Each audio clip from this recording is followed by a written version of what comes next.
Ebola prevention. Well, those programs were dismantled, and today we have to screen for Ebola at Dulles Airport rather than in the DRC and Uganda, more than 7,000 miles away. Yo, good morning. You're asking for a 44% reduction in the State Department budget. We're live. That includes eliminating funding to the World Health Organization. It includes eliminating all disease-specific funds in the middle of an Ebola crisis that's affecting Americans. Yet, no one from your department can explain to us why this is a good idea. You sent Congress one notification saying you needed $19 billion to close out USAID. Then you sent another saying you needed some of that money to respond to disease outbreaks. Congress has asked for an explanation, and we still have not received one. The same pattern extends to our alliances. I just returned from a bipartisan delegation to the Arctic.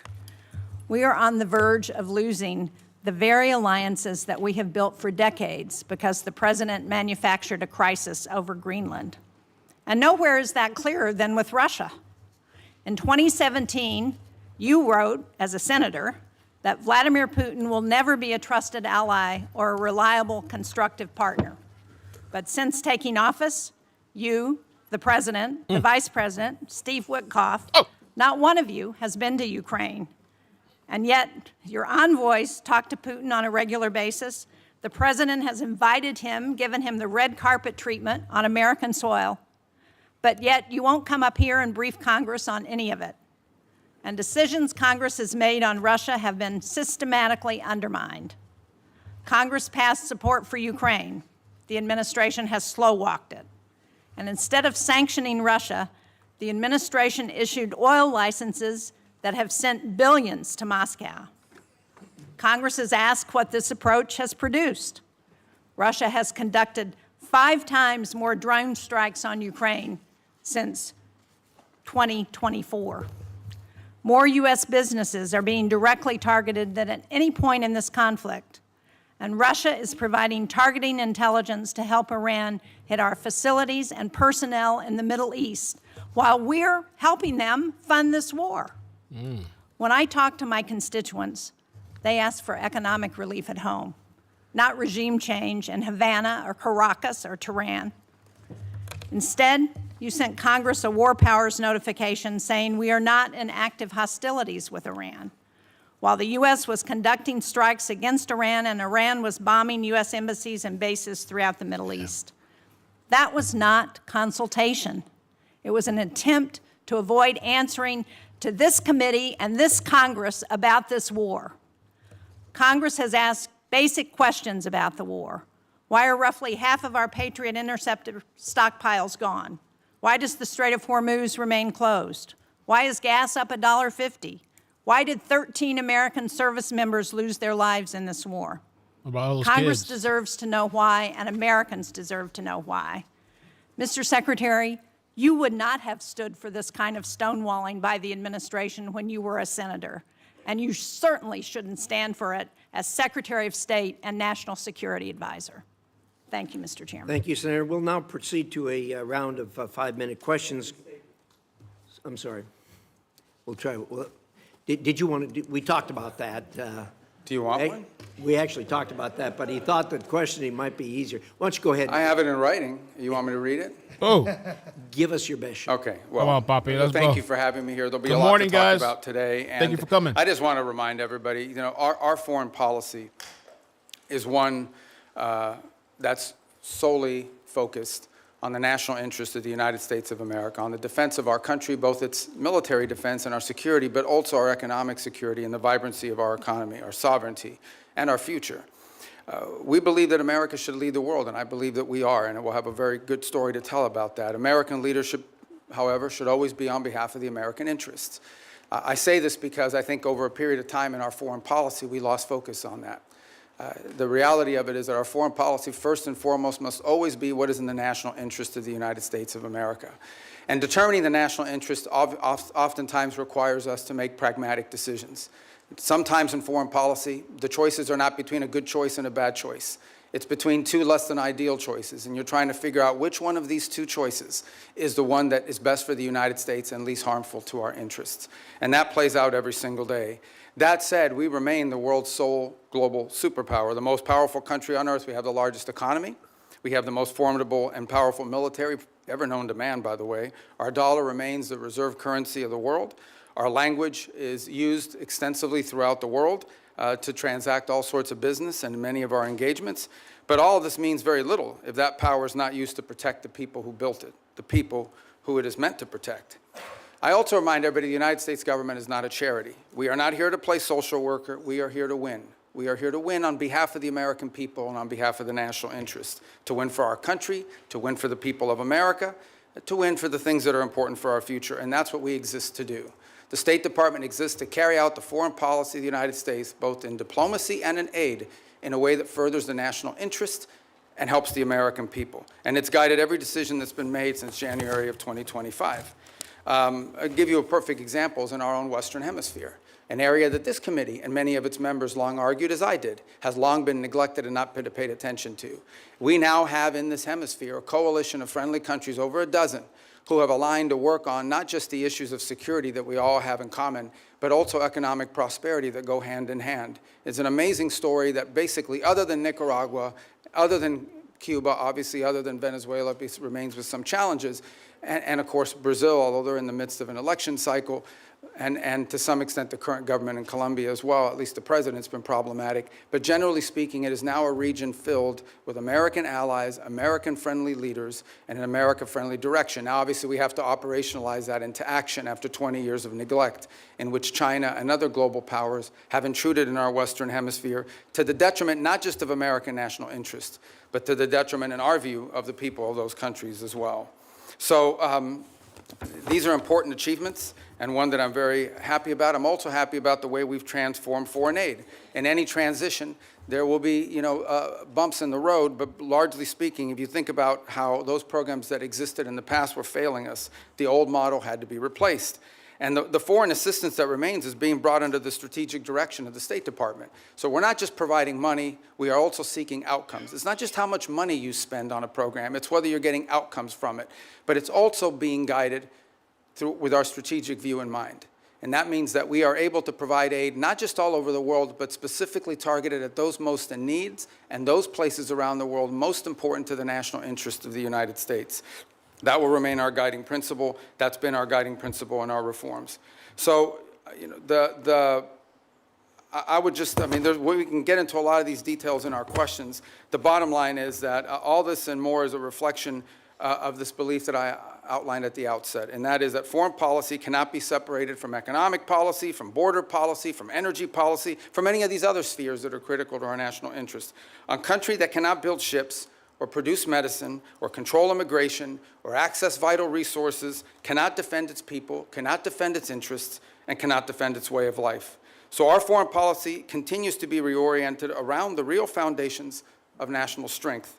This budget is yet another step, I believe, in that direction. Obviously, the appropriators here will have a huge say on the outcome of what that budget ultimately looks like, as we don't anticipate that for the first time in modern history, Congress will just take up our budget and pass it. We think it'll go through some substantial reforms along the way, and we look forward to engaging you like we did last year to produce what we think is a very good spending bill at that time. So anyways, I look forward to your questions. At least that's what it says here. I'm not sure if I really look forward to your questions. I look forward to probably half your questions. Thank you. Thank you, Secretary Rubio.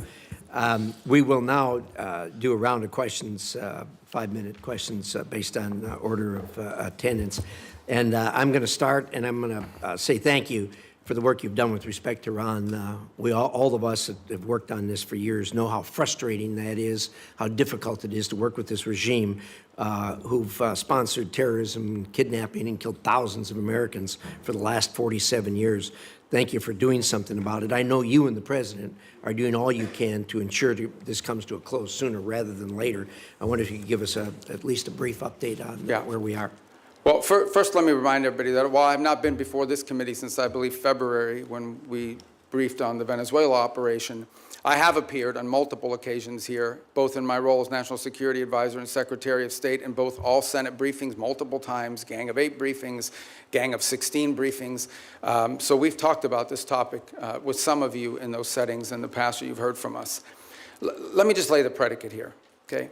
Iran's desire to build a nuclear weapon was going to be built, was going to be effectuated behind a conventional shield. They were going to build for themselves so many missiles, so many drones, so many conventional weapons, including a navy, that at that point there's nothing you could do about it. What they tried to do is they were going to try to build a conventional shield and hide behind that conventional shield and basically say to the world, if you come and do anything about our nuclear program, we will overwhelm you with missiles, we will overwhelm you with drones, and we will overwhelm you with our Navy, and you will not win. You will not be able to do anything about it. They were seeking that point of immunity, which is why the president chose to act, to deny them that point of immunity. Operation Epic Fury, some of you didn't like it, some of you did, was highly successful in achieving its military objectives, which is dramatically reducing the defense industrial base of Iran, the ability to build these missiles and to build these drones, especially the missiles program, substantially degraded. A substantial percentage, and I'll leave the exact numbers to the Department of War because I'm not a general and I'm not here to speak as a military planner, but a substantial degradation in the number of launchers that they have as well. They still have a lot of drones because these are easy to make. We all know it's not an Iran challenge. This is a global challenge. And it's playing out every single day around the world. I mean, Mexican cartels are using UAVs against each other. And we should imagine at some point may even use it against our interests. So this is a pervasive problem around the world. The economics of it are something we have to solve for. But nonetheless, even their drone building capability has been eroded. Today, there is no Iranian Navy. There is no such thing. There's a bunch of Boston whalers with machine guns on them, but there is no Navy. There is no Iranian Navy. It lies at the bottom of the ocean and will soon, within a number of years, be prime fishing spots because they'll turn into reefs. So my whole point is that the Iranian conventional shield has been substantially eroded. Now, in the aftermath of that, two things have happened. The first is they entered into a ceasefire.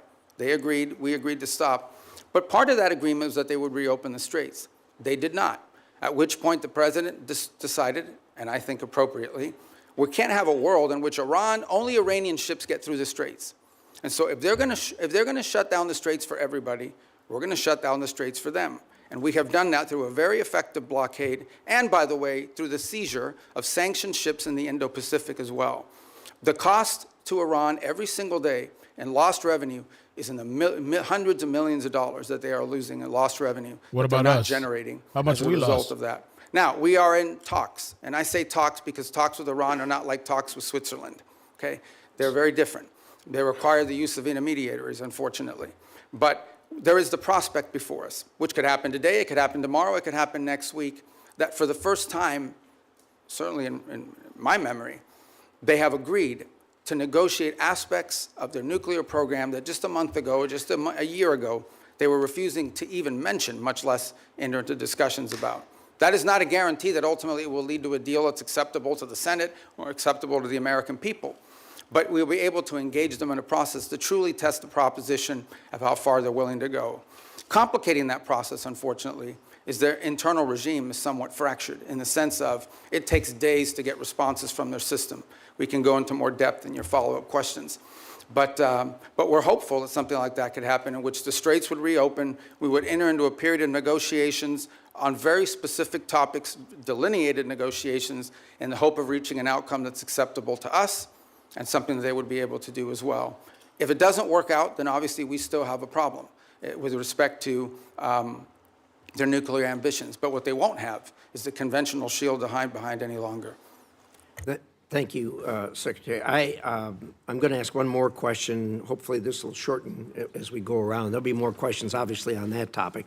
But I know you just got back from China not long ago. Could you give us a quick update on the state of U.S.-China relations? Yeah, look, I mean, China and the United States are the two largest economies in the world, the two most powerful militaries in the world. The Chinese government and the U.S. government have to speak.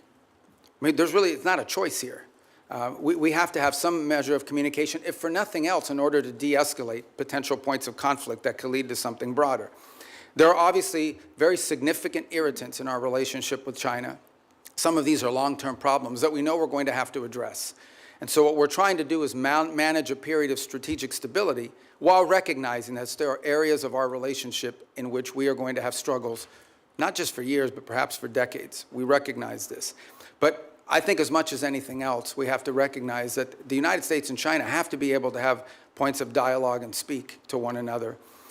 As I said, for no other reason than to be able to have a communication channel. I think in our meetings, it was abundantly clear which are the areas that we do not have strong alignment or agreement on. We understand that there are areas in which long-term we're going to have some real challenges, whether it's supply chains. Put it to you this way. Let's leave China aside for a moment. The United States, and I would argue the world, cannot depend on one country for 90% of anything, especially 90% of things that are critical to our economies, not from our weapon systems to our pharmaceuticals. We just can't live in a world in which we rely on anybody for 90% of what we get in one sole source that could be cut off at any time as leverage against us or punishment or in a time of conflict.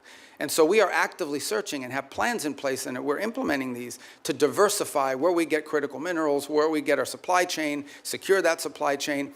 And obviously the Chinese would like to retain their monopoly position in some of these. This is going to be a long-term issue that we're going to have to continue to confront and work on. Work on that continues even while we are engaged in the ability to dialogue and speak to them, because we have to. It's responsible, and we truly have no choice but to be able to do that. It's to their benefit and ours, and I would argue to the benefit of the world, that these two countries are able to speak to one another.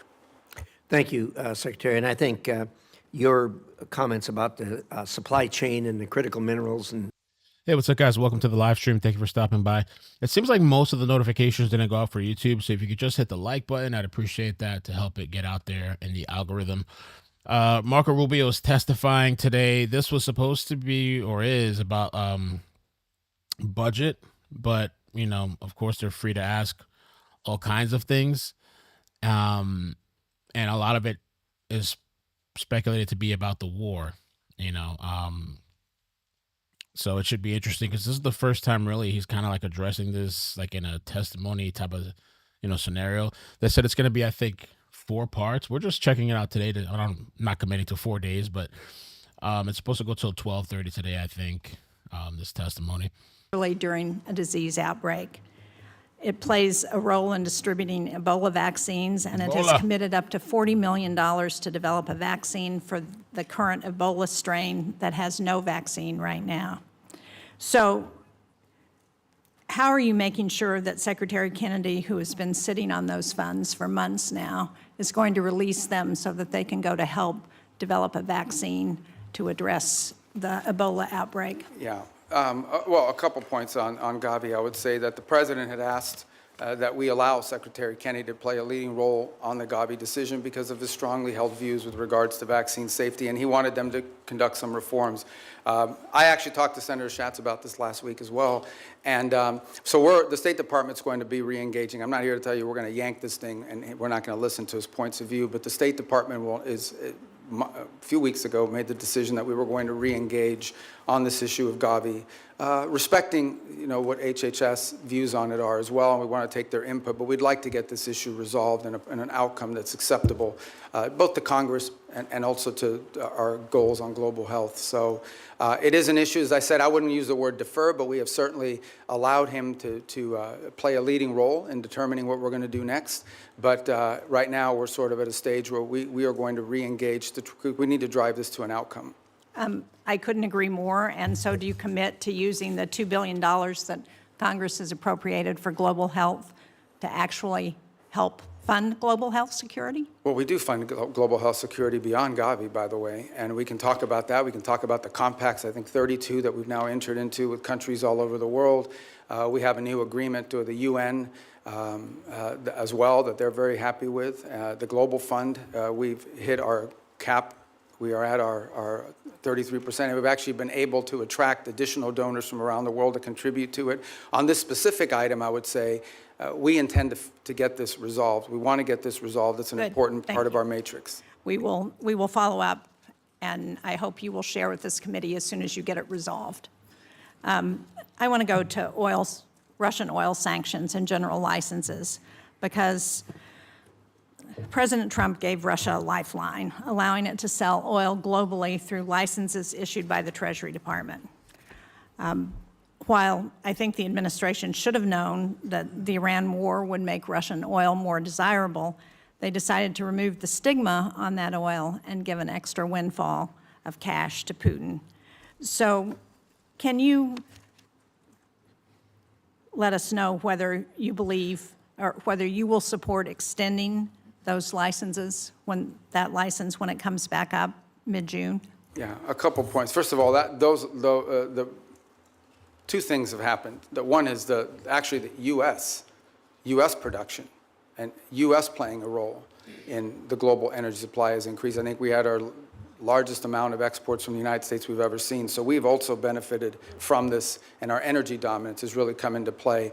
The Russian waivers were a decision. These are the policy, the underlying policy remains on the sanctions. What has changed is these time-limited extensions to sort of try to alleviate the global, the problem we're facing too is there's a contagion potential, and that is that at some point we can do strategic reserves, we can do some of the other things that we've done to sort of alleviate global supply, but at some point you have to ensure, this is not so much for us. At the end of the day, our economy is not in need of it, but there are other economies around the world that have benefited from this. So these are time-limited extensions that ultimately at some point will expire. We've certainly benefited China and Russia's economy. Well, China doesn't. I mean, China refines oil. They import a lot, but they refine oil. And but they also benefit from Russian oil. But my question for you is, can you commit not to extend the general license again when it expires on June 17th? Well, that ultimately is a decision that's made by Treasury, but I will tell you, it depends on the circumstances at the time. We would like to end it as soon as we possibly can because the underlying policy of this country has been to sanction their oil. These were time-limited waivers for the purpose of opening up more global supply. I understand that, but if we continue to extend them, they're not time-limited. I want to get a final question in on food for peace because, as you know, the closure of the Strait of Hormuz has deepened the humanitarian needs in food in secure countries such as Sudan, South Sudan. And yet, in your opening statement, you said that our aid targets those who are most in need. But I think it's very concerning that the country selection process for Food for Peace, which I understand is led by the Department of State, includes only 2 priority countries from World Food Program hunger hotspots. That's Haiti and the Democratic Republic of the Congo. So the question I have is, why are we adding countries that aren't facing acute food insecurity, like El Salvador, Guatemala, and Rwanda? Why are we not helping countries who are facing acute, famine in some cases? Sudan, Gaza, Afghanistan, Nigeria, Syria, Somalia. These are all countries that have humanitarian crises, and yet we're helping countries that don't have acute food insecurity. So a couple points. First of all, on Gaza, we have spent hundreds of millions of dollars, including after the ceasefire, and providing through the World Food Program and other entities, and we continue to do so. I think if we're not the world's largest donor, I'd be surprised because it's a massive amount of money that we've provided through those mechanisms of various means. On the point of Sudan in particular, the complication in Sudan, which I wish were different, and we're very involved in this. I mean, I had a meeting on Sudan yesterday.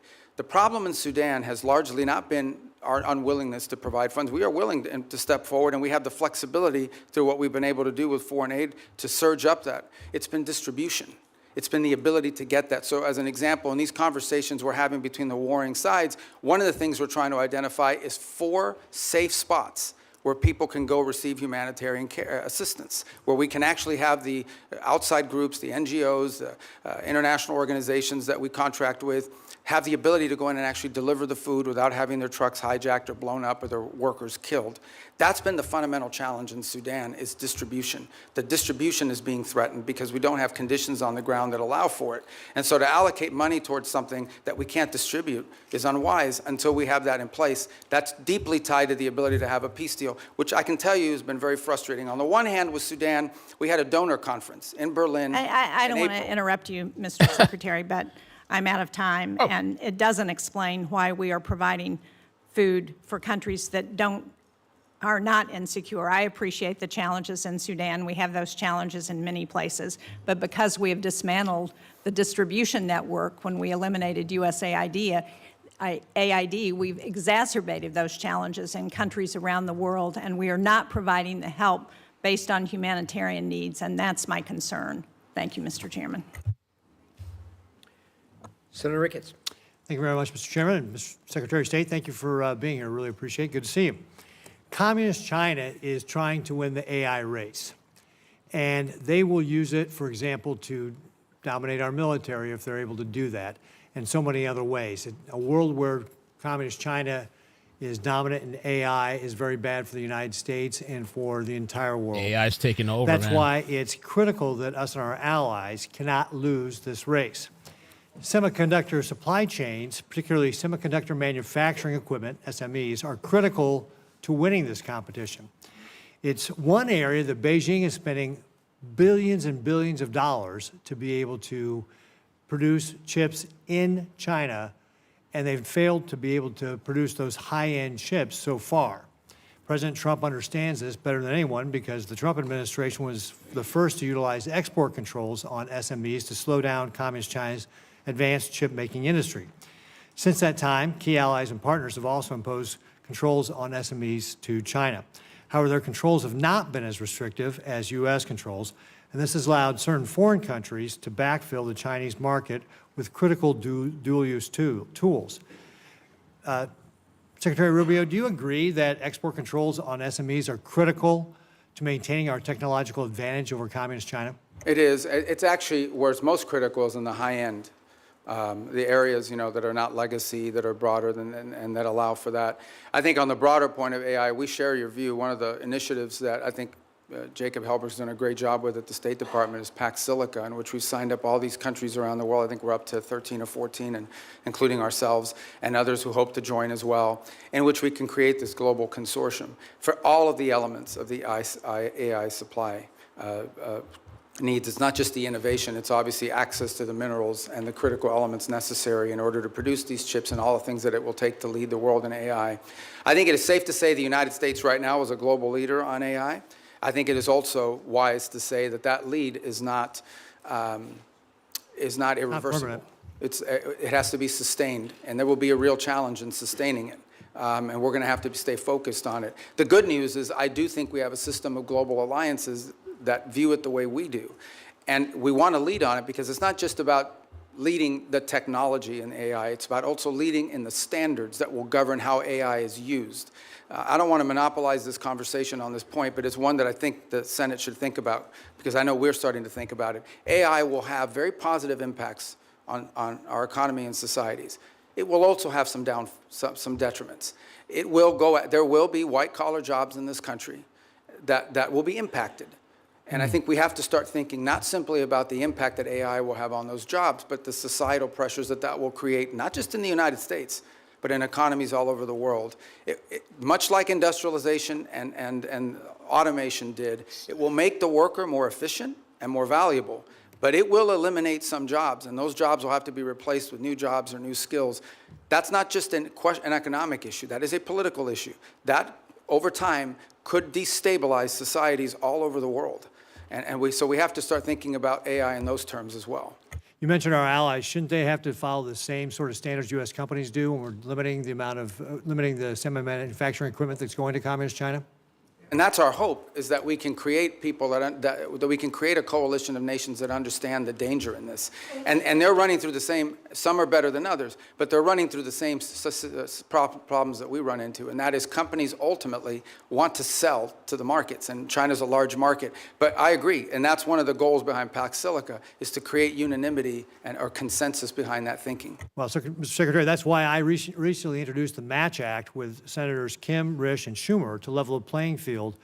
This bill would provide the State Department with the leverage in ongoing negotiations with our allies to align those controls. And if agreement cannot be reached, it would ensure that foreign companies cannot sell the very choke point technologies that we have restricted. So I hope you'll support that as we move forward on it. One other thing I just want to hit before my time runs out here is that I was the co-sponsor of a bill to create the U.S. Foundation for National Security and Counterterrorism. This is a foundation that would be a public-private partnership. It would help counter traffickers and insurgents operating in ungoverned spaces around the developing world, such as Africa. The State Department, however, has not, for over a year and a half now, launched this foundation, and I'd encourage you to work expeditiously to implement it. I think this is something that, as we're talking about, especially the continent of Africa, can be very helpful to making sure that we're not only helping conserve the environment and helping animals, it's bad for terrorists. Thank you, Mr. Chairman. Thank you. And look at that, I kept it in my time. Good job. Can you do as well, Senator Murphy? I'll do my best. Thank you, Mr. Chairman. Thank you, Mr. Secretary, for being with us today.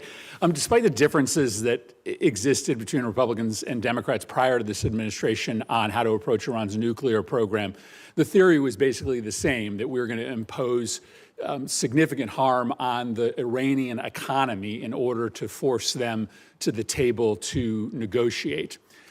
What is happening now is fundamentally different.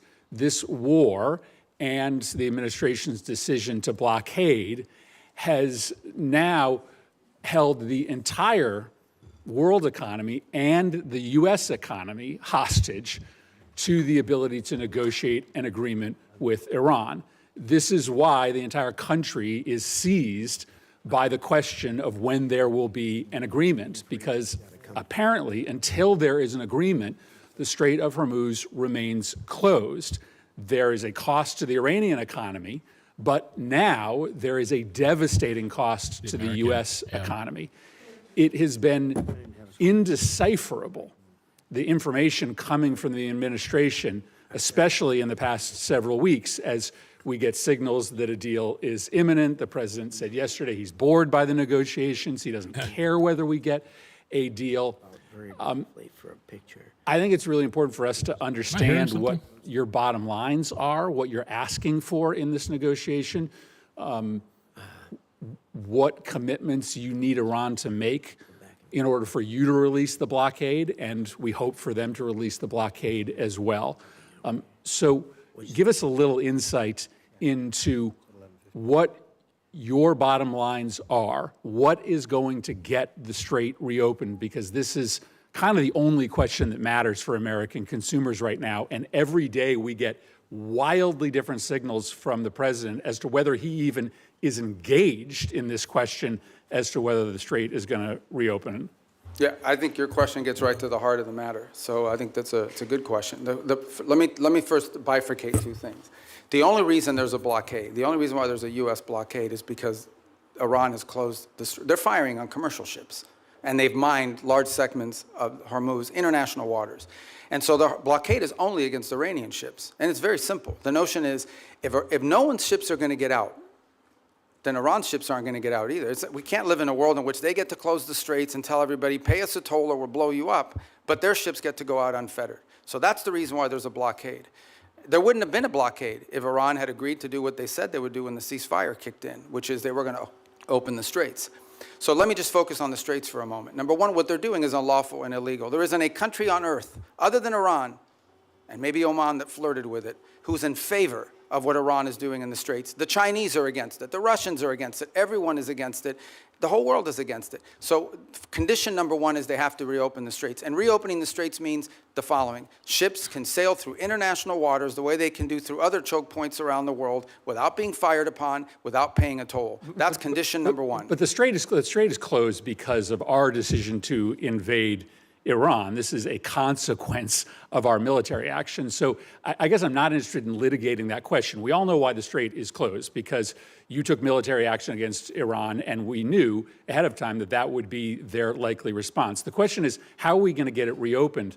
Are you going to drive a bargain that is so tough and so hard that the strait remains closed? So how are we going to get it open? The first thing, that is a predicate to anything else happening. The straits have to be reopened. So the way to think about it is this. If Iran wants to be able to move its oil again through the strait, they will have to reopen the straits. If they refuse to do so, then we have other options available to us, but we would prefer to negotiate the opening of this, which means tell us about the negotiations. What do you need from them in order to get the strait reopened? We need the strait reopened tomorrow. Well, what needs to happen is very simple. They need to announce that they will no longer fire on commercial ships that are going through or threaten to fire on ships, because in many cases, ships just won't move. They won't go, not because they got fired on, but because of the risk of being fired upon. And so they have to announce very clearly, the straits are now open. We're not charging a toll. We will help remove the mines that they put in there, and they will not fire on ships. But the president says they also need to make commitments on their nuclear program. That's what I'm asking. Oh, I see what you're saying. What commitments do they need to make in order for the strait to be reopened? Well, the second thing they have to agree to as part of this is, so in addition to the straits, that's the predicate that opens the door to phase two. Phase two is they have to commit to very specific negotiations on highly enriched, the disposition of the highly enriched uranium that still is buried deep in a mountain somewhere. They have to agree on negotiating severe and long-term limitations and or cancellation of enrichment activity in their country. In the second phase of negotiations. Well, obviously, these are highly technical matters, so I don't think you could work those out in 5 days. That would require a team of experts to meet over a 30, 60, 90-day period and work out the details. But they have to commit to their willingness to do that. For example, they have to commit to say, we will dispose of the enriched uranium, and the question now is, what are the mechanisms by which we do so? That can be negotiated. Final question. In order to get to that second phase, are you willing to release sanctions or release frozen money that the United States is withholding from Iran? Right now, everything that's been discussed with them is that any sanctions relief, now remember, sanctions come, there's international sanctions, there's congressional sanctions, there's executive sanctions, so some we can release and some we cannot. But any sanctions relief is condition-based, which means it has to be in return for the reason why those sanctions were put in place in the first place, which is their nuclear program. So yeah, look, Iran is being sanctioned because they enrich uranium. Iran is being sanctioned because they've highly enriched uranium. Iran is being sanctioned because of their nuclear activities. If they agree to give up those things, there will be sanctions relief associated with their commitment and compliance with those agreements. You will not give sanctions relief just in exchange for reopening the strait? No, that's not been discussed. That's not been offered. Senator Hagerty. Thank you, Mr. Chairman. And Secretary Rubio, it's good to see you here. I want to commend you and the administration for actually implementing a foreign policy that advances America's interests. Thank you. If we could, I'd like to start with the Philippines, an area that we know very well. It's a geographic center of the Indo-Pacific region. It's an area that is along critical sea lanes where a tremendous amount of world trade and energy commerce actually move. A strong alliance with the Philippines clearly is in U.S. national security interest. It leads and supports our freedom of navigation. It also helps us deliver regional stability along the South China Sea, a very critical area, particularly in the face of a very aggressive posture that the Chinese have adopted. I want to recognize my colleague, Senator Kaine, who's worked with me to put in place the Philippines Enhanced Resilience Act. That's $500 million of FMF grants. It's $1 billion of loan and loan guarantees per year to strengthen the Philippines and the United States alliance to make us more interoperable and more capable.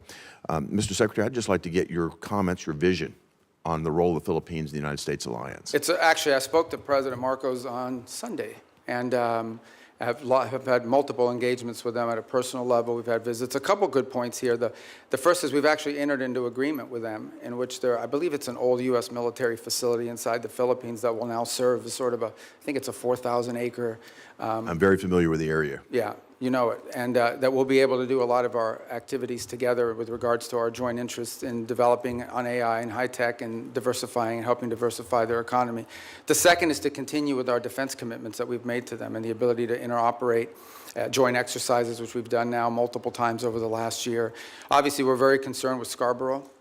We've seen in recent days, and we've demarched and made a very clear note. This issue came up during the first meeting with the Chinese. It's come up in every engagement I've had with the Chinese, and it's come up again now very recently through diplomatic channels, and that is we're very concerned about recent activity once again near Scarborough and the buildup of infrastructure that appears to be exerting, territorial claims that we have long argued are not valid. This is one of those irritants in the long term that I think we'll continue to have to manage. But I view the Philippines as a critical partner, and I think over the last, I would say, couple of years, our relationship with them, particularly under their new administration, has dramatically improved our ability to work with the Philippines jointly on a number of topics of interest. Well, I want to commend you. The 4,000-acre Luzon corridor is anchored by the Subic Bay project, which, when I was ambassador to Japan, worked very hard to get that back for America. And I see that as a tremendous opportunity for us to deepen our economic ties. And of course, that has, as you mentioned earlier, tremendous national security. Yeah, can I just add one point? There is, some desire during their chairmanship this year of ASEAN to reach a sort of code of conduct understanding in the Indo-Pacific. And while I understand that desire, I just want you to know, and perhaps many of you can help us in making this point, a bad code of conduct agreement is worse than no code of conduct agreement at all. And I think that's very important because they are under withering constant pressure in the region to agree to a code of conduct in the region that I think would be detrimental, would set a precedent that I think is very dangerous in the law. So we'd love to see one, but it has to be a good one. We don't think that's possible under current conditions, and a bad one is worse than none at all. Your point's very well taken. Look forward to working with your team, Mr. Secretary, to advance that. Can I turn to another issue of concern, and again, it's joint concern. Senator Kaine and I both worked on this, and that is the actions that have been taken by countries that have been perceived as our allies against U.S. business interests and against U.S. investments in their country. Particularly, I'd like to point to the example of Vulcan Materials. That's a situation where a U.S. company put billions of dollars of investment into the Yucatan Peninsula, both in port facilities and in quarrying operations, only to be confiscated by the Mexican government. Then the Mexican government came back in arrears, by the way, retroactively tried to justify this taking as some sort of environmental move. Sadly, we had to fight pretty hard, the previous administration, to not allow this to happen. And I think it's going to take more bipartisan effort. Certainly you'll have it from here in Congress to push back on any government's effort to try to confiscate American corporate property. What that will do is have the effect of minimizing or basically reducing the incentive or de-incentivizing our foreign investment in other countries, which again I think hurts the mission that you're on. I'd love to get your perspective on how the State Department will stand up for American investments overseas. We do every day, and in fact, one of the great benefits of our reorganization is that it has empowered the regional bureaus. You know, you used to have a set-aside economic bureaus that would do these things separately from the missions in the field, and having been a former ambassador, perhaps you experienced that. We've now empowered the regional bureaus, and through it, by extension, the embassies, to play a leading role in economic diplomacy. And so I would argue that virtually every engagement I have with a foreign leader involves some economic component to it. Right. And I would say if you talk to our chargés and our ambassadors around the world, I would say more than 50% of their engagements now have to do with economic matters, and they involve one of two things. Either A, finding creative opportunities. In essence, the host country will say to them, we have these areas, these industries of investment. And the embassies will take an active role working with the Bureau to identify American companies who could potentially go down there and see if there's an opportunity for them. And the second is what you just pointed to, and that is protecting existing American investments. Because the point we make with everyone we interact with is you can't ask for American investment into your countries when you have a history of expropriating, of takings, and in some cases, it's a local official that's trying to extort an American business and say, hey, I'm the sheriff or I'm the local police officer. If you don't pay us, your workers won't show up to work tomorrow. We have problems like that as well around the world that involve the local level, and it's become a leading part of our diplomacy. And it's happening at the embassy level, which is where I think it really needs to be led. That's where your field generals are, and I applaud the sea change, and you know you've got support on a bipartisan basis here in the Congress to move this forward. Thank you, Mr. Secretary. Thank you, Senator Hagerty. Senator Kaine. Thank you, Mr. Chair, and thanks to Senator Hagerty for mentioning our work together in Philippines and Mexico. Mr. Secretary, you won't be surprised that I'm going to ask you about the Western Hemisphere. You and I traded the gavel and the ranking on the Western Hemisphere subcommittee when you were on this committee, and that was good, productive work. I want to ask you about Operation Southern Spear, the operation to strike boats in the Pacific and the Caribbean. That dozens of operations have now killed more than 200 people. Have you been involved as Secretary of State or National Security Advisor in discussion about the targeting criteria that are used to decide which boats we should strike? No, but not because I've avoided it, but because those are largely legal decisions, right? So but if you haven't been involved in discussion, as the National Security Advisor, are you aware of what the targeting criteria are? Yeah, I mean, they go through so every strike has a legal officer on the deck that has to make a determination about whether the call is legal or not. And this is done by the Department of War, the way it's been done in other theaters around the world. Here's what I want to ask you about. So you're generally aware of the targeting criteria. I am not allowed. I know what the targeting criteria are because of briefings I've had in this committee and the Armed Services Committee. It's all been in classified. And I'm not allowed to discuss the targeting criteria because they've only been shared and classified. But I don't think I'm prohibited from describing things that aren't targeting criteria. So I'll give you an obvious example. Everyone on the boat is right-handed. That's not a targeting criteria. It would be ridiculous. Everyone on the boat is what? I didn't. Everybody on the boat is right-handed. That's not a targeting criteria. It's obviously not a targeting criteria. It would be improper for it to be a targeting criteria. Here's one that's not so obvious and that surprised me. there's evidence of narcotics on the boat. That is not a targeting criteria. I have been briefed on Southern Spear since the first operation on September 2 and most recently within the last couple of weeks, and I've asked again and again, have the targeting criteria changed? No, they have not. What are the criteria? Here's what they are. I can't describe it here. But the presence of narcotics on the boat has never been a targeting criteria. Would you have any ability to explain? And the administration could have picked that as a targeting criteria. They chose items that were targets, that authorized the use of the U.S. military to sink boats and kill people, but they have not used the presence of narcotics on the boat as one of the targeting criteria. And I would suggest to my colleagues, if you go look at the individual files of all the strikes, and I've looked at the first 46, they are consistent with what I've just said about something that's not on the list of targeting criteria. Why would the administration not include the presence of narcotics on the boat as a targeting criteria Well, look, in Operation Southern Spear? As you've just outlined, I can't discuss the specifics of the targeting criteria, but I can tell you the one thing that is obvious is that the targeting criteria is not single source. In essence, there are multiple checks. There are three elements to the targeting criteria. Right, and all of it informed and infused by intelligence collection. In essence, they have to have true links. I can tell you they do walk away from strikes. There are multiple times that I've been aware. I'm not aware of every strike because it's not reported on a regular basis. It's delegated. Yeah. But there have been strikes that they've walked away from because it doesn't meet the criteria or because there's doubts. I'm not saying that the strikes that I've reviewed don't meet the targeting criteria, but I'm saying how odd it is, especially since the administration always announced this is against narco traffickers. We've attacked narco traffickers. How odd it is that the presence of narcotics on a boat is not one of the targeting criteria. And I would encourage my colleagues, get the same briefing I've gotten, take a look at the strike files. You'll be as surprised as I am. Here's the second question.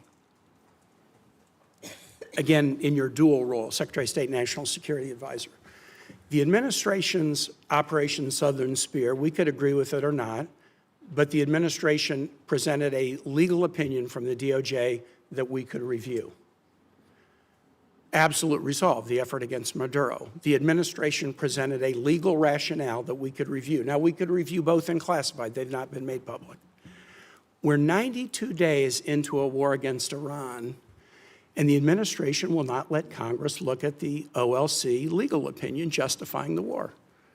Intel committee members, SFRC members, Armed Services Committee members, rank and file members, the administration will not make it available to us. Now, you can imagine, A, we're the Oversight Committee. B, you're here asking for a budget, and in the Armed Services Committee, they're asking for $1.5 trillion, an increase of 40% over last year's budget, but won't let us see the legal opinion. And Mr. Secretary, you know what kind of thinking we do. If you've showed us the legal rationale for 2 wars and you won't show us the legal rationale for the third, is there something in the rationale they don't want us to see? Is there a dissenting opinion that says it's not legal? Are there conditions like you can't strike civilian infrastructure like schools and bridges? Are there factual assertions like the war will be over in 2 days or Iran will never close the Straits of Hormuz? By not sharing the legal opinion with the Article I Oversight Branch, you give us the opinion that there's something in there you don't want us to see. Could you use your influence as the President's Chief National Security Advisor, Secretary of State, NSA, to get the administration to share the Iran war legal opinion with Congress? Well, look, first of all, obviously the Department of State does not develop the legal opinion. That's But an you're Office the of Legal national, Counsel. you're the Chief National. So I think what you're asking is why haven't the Office of Legal Counsel provided it? They don't work for the National Security I'm Council. actually They don't work for asking, me. will you use your influence as Well, I will President's certainly Chief inquire as to National why. Security Here's what I'll do. Advisor? I can certainly inquire as to why it has not been available. I don't think there's a reason why. I am not aware that. In fact, my understanding is they have provided documentation to the committee and Not the opinion. as part of the war. Not the opinion. Well, that's different. And you wouldn't accept that. All right, well, let me We're take sitting that on back this and ask side the of Office of dais. Legal Counsel. But it's certainly, they provided the legal rationale for the strike. You're asking for the actual written opinion the way it was Which in the they other. provided us All in right, I Southern understand. Spear and Absolute Resolve. I'll Thanks, take Mr. that Chair. back. Oh, Thank you. oh, shit. Senator Lee. Thank you, Mr. Chairman. Thanks, Secretary Rubio, for being. You look like rickets. I apologize. This threw me off a second. Well, look, bald is beautiful, and we new caucus. can't help that. But thanks for all of your efforts. You are a very effective spokesperson for not only President Trump and the administration, but for the United States, and I'm grateful for that. Was wondering at the outset if you could talk to us a little bit about the fractured Iranian regime and how that might be making negotiations more difficult. One of the things I've wondered, for example, are whether the diplomatic Iranian channels are sort of crosswise, at odds with, or working hand in glove with the IRGC, which is itself causing a lot of these ceasefire violations, or is it all sort of coordinated chaos to try to undermine and tip the scales in favor of Iran in the negotiations? Yeah, that's a great question. Let me try to give this answer to you in a way that's not boring or wonky, because it's been a shift. Obviously, the original Supreme Leader, the one that was there, is no longer with us. His son takes over. Nobody hears from him for a month. By all reports, open source reporting, I think you've all seen it, he was severely injured in the same strike, and so forth. Are you confident he's still alive, by the way? Yeah, I think there's indications that, in fact, we've not heard from him publicly. We haven't seen him publicly. What's and going I would on there, imagine, dude? given what's happened to multiple leaders in that system, being very public is probably not something that's recommended for them internally. But that said, I think there are indications out there that he is increasingly engaging at some level, although all of his communications have been in writing and through intermediaries. So the way to think about it is the following. You have the Supreme Leader, and understand that at the end of the day, the Supreme Leader in their system there really is no analogy to it in our system or anybody else's system. It is a theological office. It was the head of the Islamic republic in the sense of the ultimate decision maker, and every major decision has to be run by them. They are advised by a council. It's not clear if it's 6 people or 8 people, but there is a council made up of both IRGC and other elements of the regime that surround that Supreme Leader. And ultimately, that council has to sign off on anything. And then there are the people you see on TV, like Arachi, who's out there every single day, and Golubov, who's the Speaker of the Majlis, who's been playing a pretty prominent role. And they are the ones that they have sent to negotiations and so forth. It is our view of the system, as we understand it, and as it's been expressed to us both by the intermediaries and by Iran directly, that what Arachi and Golubov bring or take from us, they then have to run back to this council and ultimately get guidance from them. And that process oftentimes takes 3 to 5 days to get a response. Now, some of it is logistical. They're operating probably using couriers and things of this nature. Part of it is internal fissures on exactly what they should agree to or not agree to. I think the second point that needs to be driven in this regard is that there is evidence that there are communications issues within the regime as well. So, for example,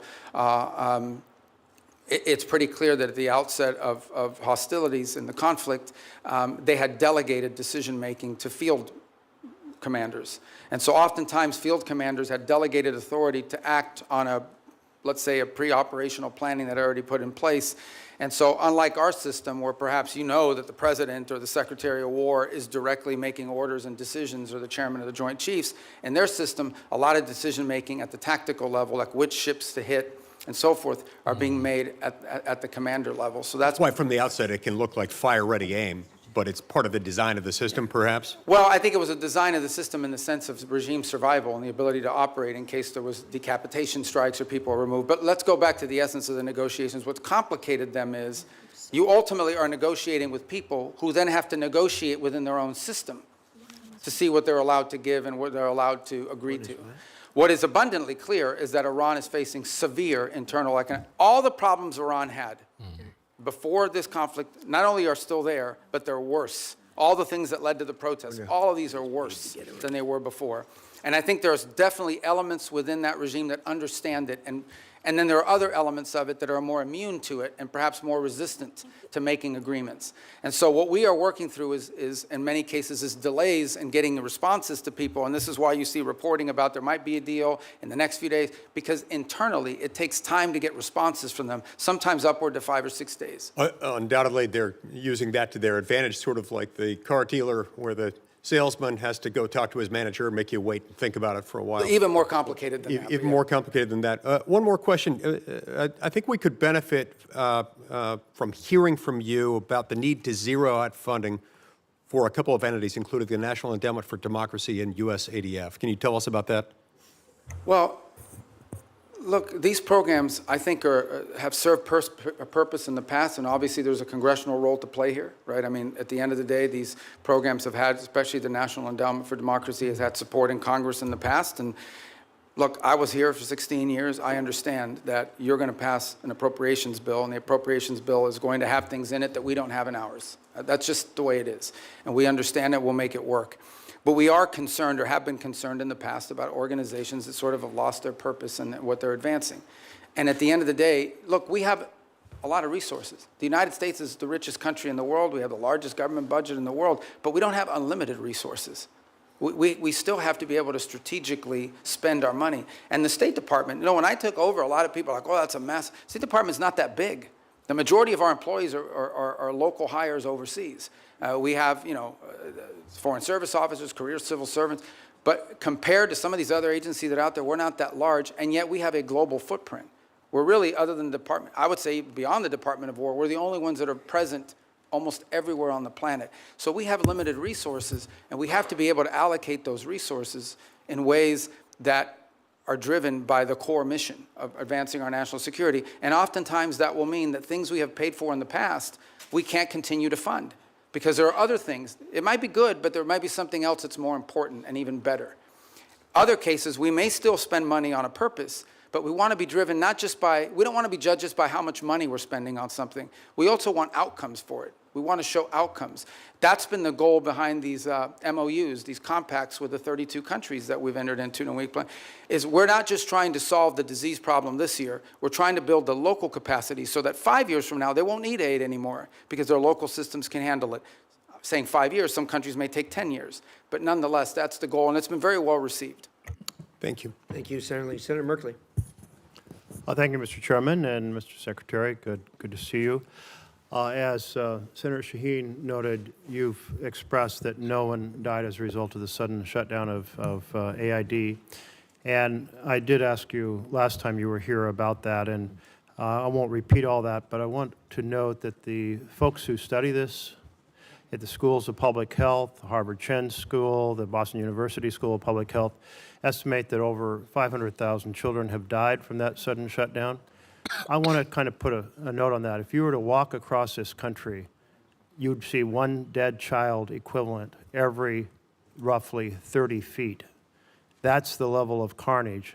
I know you disagree with that, but many experts who are in this field, that is their estimate. And I hope you'll ponder that as we strive to rebuild our programs related to malaria, tuberculosis, AIDS, HIV, nutrition, and certainly infectious diseases like Ebola.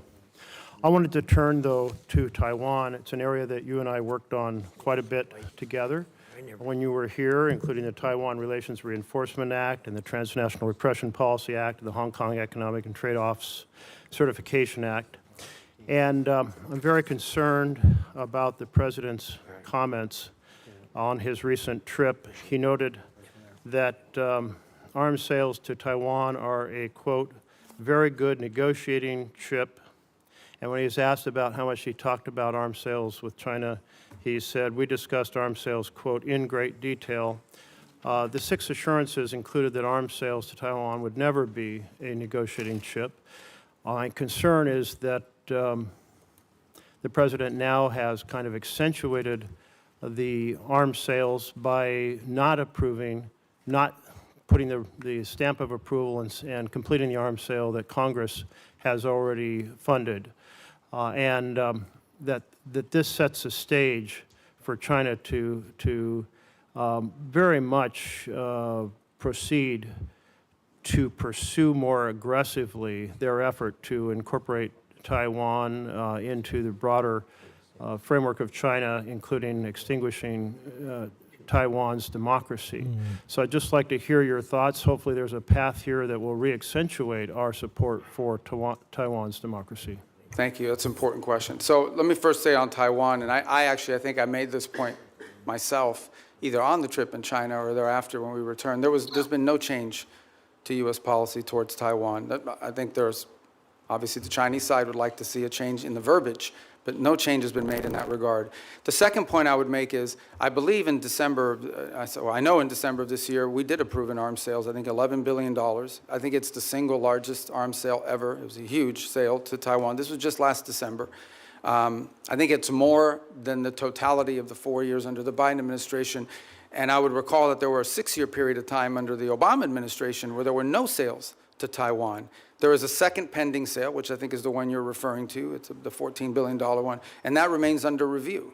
And, but we just did one in December. So I don't think it's, and I'm not saying you're saying this, but I don't think it's fair to say that the U.S. is not providing it. We just had a massive arms sales, and it was so big and so noticeable that the Chinese became very aggressive about it in some of the incursions they undertook as a result of it. And as I said, it was more in one sale than we did in the entirety of the Biden administration, if I'm correct, and I think I am on that point. So, but the most important thing to understand is we want to see the status quo preserved as is at this moment. That's our policy. That's what we've said. That's what we continue to say. It's a very, as you know, a very delicate relationship to balance. But our policy on Taiwan has not changed, and it did not change on this trip.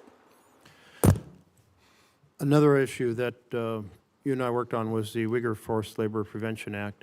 And it's really been the most effective strategy for saying that products produced by slave labor will not be admitted into the United States. And we've turned down a lot of products from China, but then they're transshipped, often just into Canada. It would be a far more effective policy if Mexico, Canada, and Europe were to join us.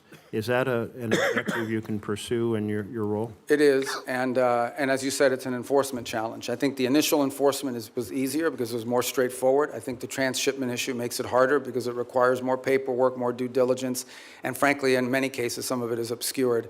But I want to make this point. There's clearly a humanitarian aspect to it. There's clearly a humane aspect to forced labor, which is horrifying. Separate but related, there's an economic aspect to it. It is also, unfair competition for our companies to have to compete against someone who has free labor, basically compelled and forced labor. So we've made the argument on two fronts. Not just is this immoral, but it is and horrific, but it's also an enormous economic disadvantage, not just for us, but for companies all over the world. As you can imagine, depending on the country, some are more willing to lean in on these issues than others. I think just yesterday, last week, the foreign minister of China was visiting Canada, and where they sort of announced, or at least put out the prospect of how Canada can export more to China next year. That was the carrot. What we don't know in those, and I'm not blaming Canada, I'm just saying in general, they do this all over the world. There's a stick associated with it. And I would imagine that China's putting, I know that they put tremendous amount of pressures on countries around the world not to comply with restrictions like the ones we put. I agree. If we got Canada and Mexico to agree, given our current trade arrangements, it would make it far more effective. To date, we have not been successful at convincing them that they should do that because, among other things, I think they fear retribution. But we certainly will continue to raise it because we think it harms them. Senator Barrasso. Thanks, Mr. Chairman. Mr. Secretary, great to see you again. You opened by talking about American leadership and American interests. And later this month, the G7 is going to be meeting in France, and then next month, NATO meeting in Turkey. Just overview, what are the priorities you're going to go into those meetings with? G7? G7 and NATO, coming up next month. Well, NATO would be a fun meeting. Let's start with the G7 one. The G7 forum this year has largely been focused, obviously, because of the Straits. So when I went to the foreign ministers meeting in March, a lot of the conversations in April were about the Straits. And the one point we've made is, and what's interesting is a lot of the countries involved there, even though it's not a military forum per se, the UK and France are members of it, they've put together this initiative, which they say they will send minesweepers and escort ships, but they will do so once hostilities is ended. It's kind of a catch-22. On the one hand, why do you need naval escorts if no one's shooting at the ships? That said, I don't diminish the utility of it because I would imagine the first few ships to go through are going to like to be escorted. So I think that's going to be a key feature of that conversation. I think there's a shared interest in all these countries on rare earth minerals and supply chains generally.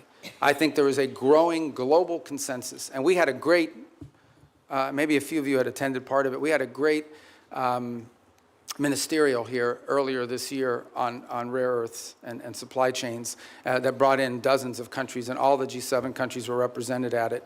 And so I think that's going to be a feature here, is how do we diversify the global supply chain on anything from rare earths to pharmaceuticals? There's growing consensus, so I think that point will be quite dominant. And then given the makeup of who's in the G7, the Russia-Ukraine conflict will always come up, because obviously it directly impacts at least 3 or 4 of those members who are on the continent. So we will also, and I don't recall exactly who the French have invited, but in addition to the G7, they'll always invite 2 or 3 other countries to attend. I believe Ukraine has been invited, if I'm not mistaken. There's usually a couple other countries that they'll invite that are not members of G7. But I think those issues will dominate depending on where we are with the Straits, and then clearly the critical minerals and supply chains has been a key focus of G7 actions. The last point is, I think there's been an interest and I think Canada deserves credit for this. The Canadians have really taken a lead, and we've been very supportive of this, in highlighting places like Haiti. And as a result of these G7 meetings, we've actually had a number of countries in the G7, including Japan, step up and contribute to the effort there. And the reason I mentioned NATO, there's an article in The Hill, and Mr. Chairman, I ask unanimous consent that we put this in the record. It says Sweden is now America's most valuable tech ally. You're talking about working together with other countries. It goes on to say, this was just last week, Sweden joined NATO. They've now signed the bilateral defense cooperation agreement. They said in March, Sweden became the first European Union member state to sign the Pax Silica Declaration, Washington's flagship initiative to secure global AI and semiconductor supply chains, and now the technology prosperity deal. I want to know how you've accomplished so much, and is this a model for U.S. relationships going forward with NATO? Yeah, the interesting thing about Sweden is because they, and Finland to the equal extent, is because they were not members of NATO for many, many years, they had a self-sufficiency in their defenses. And so now that they've joined, they've actually added to the equation. I'm not here to beat up on any specific country, but generally speaking, the countries you added to NATO were countries that needed from NATO. Sweden and Finland have actually contributed because they brought their own defense industry, their own advanced technologies. So they've been a great partner. They've been an extraordinary partner. We were just there because we had the NATO foreign ministers meeting in Sweden, and it was phenomenal. And I think that Sweden is a great ally and a country that we're continuing to find a lot of synergy and cooperation with, especially on the field of technology, but also on defense. I mean, they have their own defense industrial base, which is an impressive defense industrial base. I wish every country in NATO had what they have, but I understand why Sweden has it. In a number of travels that a number of members have done in bipartisan ways, we found out as we go around Europe that most countries will say they've been too dependent on the United States for military, too dependent on Russia for energy, and too dependent on China for materials. This administration has really made these nations step up to do what they need to do in terms of putting the money forward in defense. So I want to know what the next concrete steps we can do in terms of making some of the pledges of moving from 2% to 5%, making sure that they deploy the military capabilities. Yeah, well, I mean, look, some countries are on track to do that, others are not. Let me just speak about it in general terms. There's a real challenge. On the one hand, they've made these pledges that they're going to increase their defense spending and their defense capability. It actually has to be on defense. That's the first thing. You can't say that pensions for former soldiers and sailors is part of your 5% or your 3.5. I mean, that can't happen. But the bigger challenge that much of Europe faces, many countries in NATO faces, their economies are not growing, and in order to spend more money on defense, they're going to either have to raise taxes or cut social programs. And part of the reality of NATO, whether we like to hear it or not, is that many of the countries in Europe were able to build these very robust social safety nets because they didn't have to spend it on defense, because NATO and the United States were providing it for it.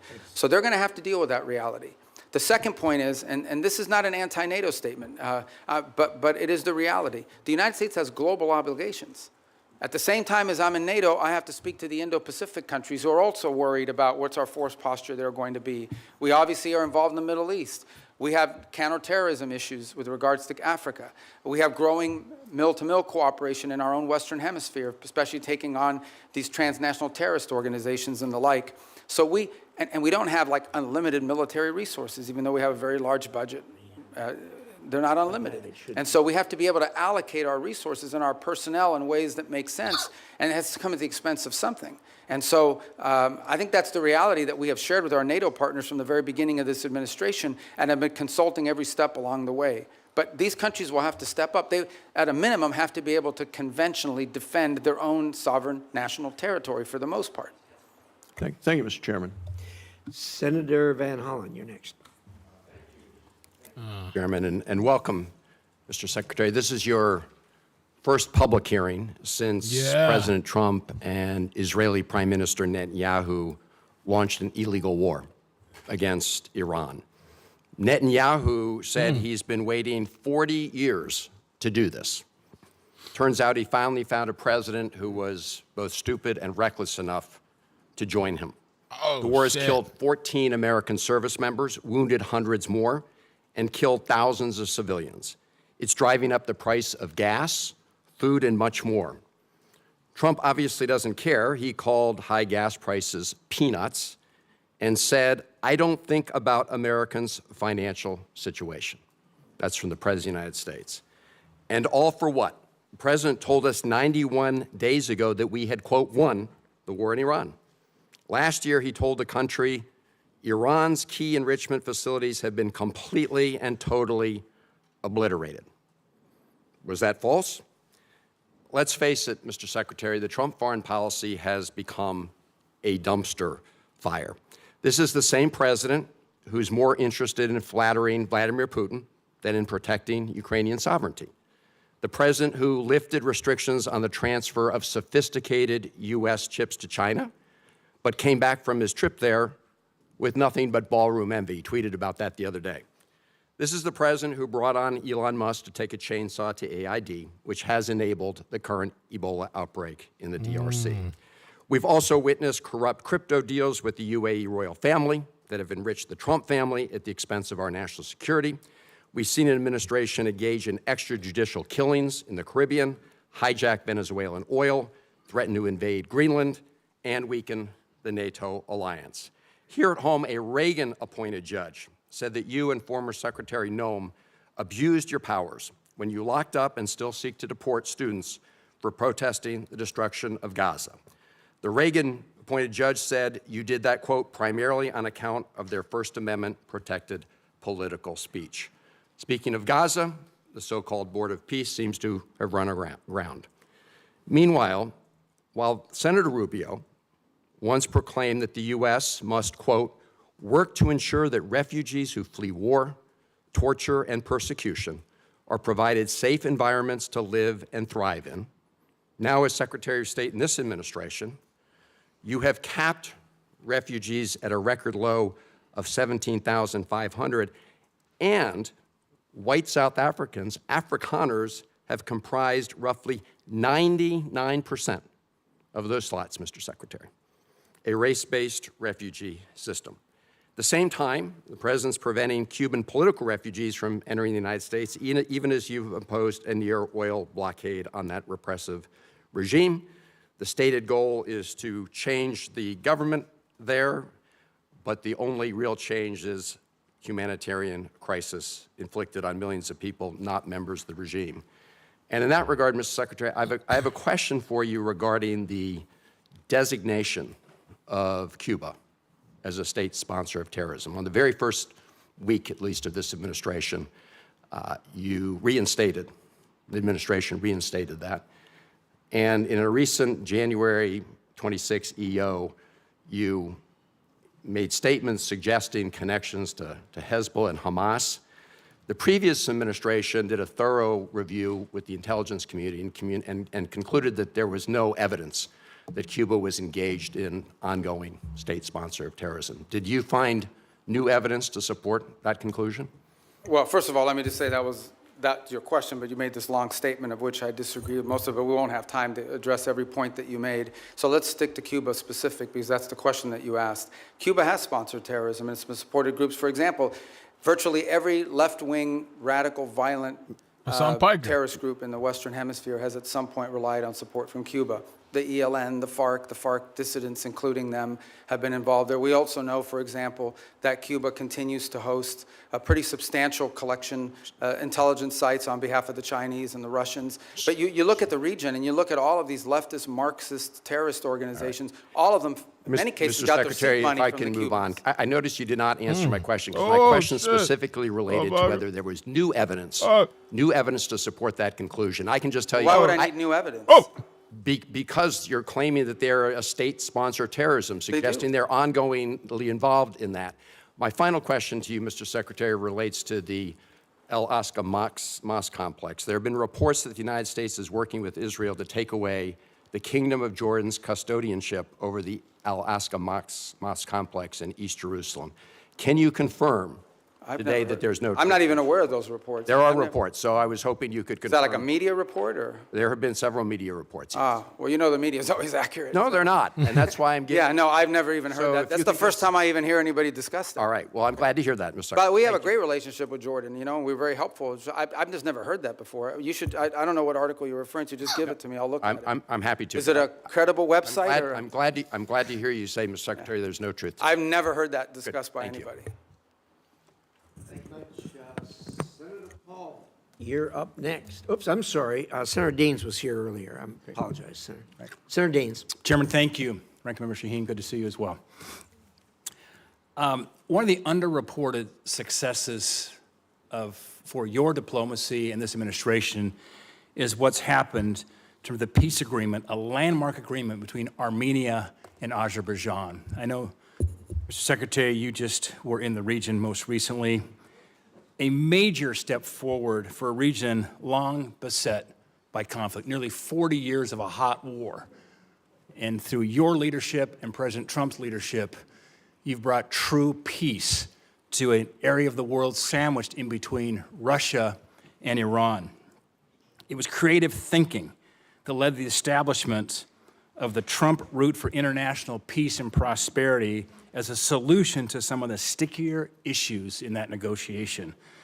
The program promises to be a boon, not only for Armenia and Azerbaijan, but also many neighboring countries. As Brzezinski once said, talking on the global chessboard, his book, that Central Asia is the wine bottle and Azerbaijan's the cork. You uncork the wine bottle, suddenly you've got oil and gas and critical minerals flowing back towards the West instead of to Russia, to China, and to Iran. Mr. Secretary, can you tell us a little bit about how you plan to implement the TRIP framework agreements and deliver major economic benefit to both the United States in a very historically troubled region? Thanks. Actually, as you said, I was there last week. What was it, Tuesday maybe? We signed the TRIP agreement between the U.S. and Armenia, and this is, you described it as a corridor, which I know it's the anchor of a peace agreement with Armenia and Azerbaijan, and that's critical, but it's much more than just the anchor of a peace agreement. It really has the opportunity to revolutionize Armenia's strategic location and become a central hub for trade in the region. It solves the issue of access that Azerbaijan cared about, and it was an irritant in their relationship, but it does much more than that. It has the ability to transform the Armenian economy in a very powerful way. Here's the other thing that it's done. You know, for a long period of time, our relations with Armenia were quite stagnant, and in many cases, I would argue, almost non-existent. It has also reinvigorated that relationship between our two countries and allow us to explore opportunities in all sorts of other fields. So we're involved in that very heavily now. We literally just signed the agreement, and it will allow us to drive and hopefully incentivize U.S. private sector investment in this corridor to the benefit of American companies and American interests, but also to the benefit of Armenia, Azerbaijan, and other regional countries. I would also argue, by the way, and just to point out, and I don't mean this again, I think this is pretty well understood in the open source reporting, the Russians are less than happy about our engagement there. I think there's evidence that they would like the current president to lose his election as a result of this growing relationship with the United States. To be clear, we're not there to infringe on Armenian sovereignty. We're not asking them not to be friends with other countries. We just want to be able to have a relationship with them that's built not just on peace. Peace is important, but that's just the beginning. It's the economic opportunities that it provides. There are American companies and American workers that will benefit from it, but the Armenian people will be the ultimate beneficiaries of this corridor opening. Just remarkable. And we were there together, in fact, last August at the White House when President Aliyev of Azerbaijan, Prime Minister Pashinyan of Armenia came to sign that agreement with President Trump's leadership. To think a Shiite Muslim country, Azerbaijan, and Armenia, one of the oldest Christian countries in the world, came together to sign a peace agreement was truly a breakthrough. And so it's an underreported story, in my opinion, Mr. Secretary. I think we need to get the story out. This is a critical geopolitical problem that has been definitely remedied by the leadership of this administration. Yeah, I mean, the key, Senator Daines, is going to be execution. Like, you can sign an agreement, you can have the things in place. We now have to make sure we are focused on driving it and ensuring that to the extent American companies can contribute to the infrastructure, to the railway, to the highway, to everything that needs to happen in order for that corridor to open, and then the spin-off effect of it as well. We don't need to dominate it. We're not asking for an American monopoly economic, but we do want our companies to get a fair shake in there. And by the way, partnering with Armenian companies in many cases, so it becomes mutually beneficial. Secretary Rubio, before my time runs out, I want to bring up one very important final point. As you well know, I've been spending a lot of time over the past few years working with our friends in Central Asia, across the Caspian there, with the 5 Central Asian countries. Things are progressing well thanks to your engagement and encouragement and President Trump's. And we're seeing a lot of fruit from last year's C5+1 summit that was right here in Washington. That being said, there is still a major hurdle to strengthen our ties. One of the key irritants to our friends in Azerbaijan and in Central Asia is the infamous Jackson-Vanik trade restrictions. These are Soviet-era relic restrictions. In fact, Senator Murphy and I are the co-leads on the repeal. It's long past due that we get this changed.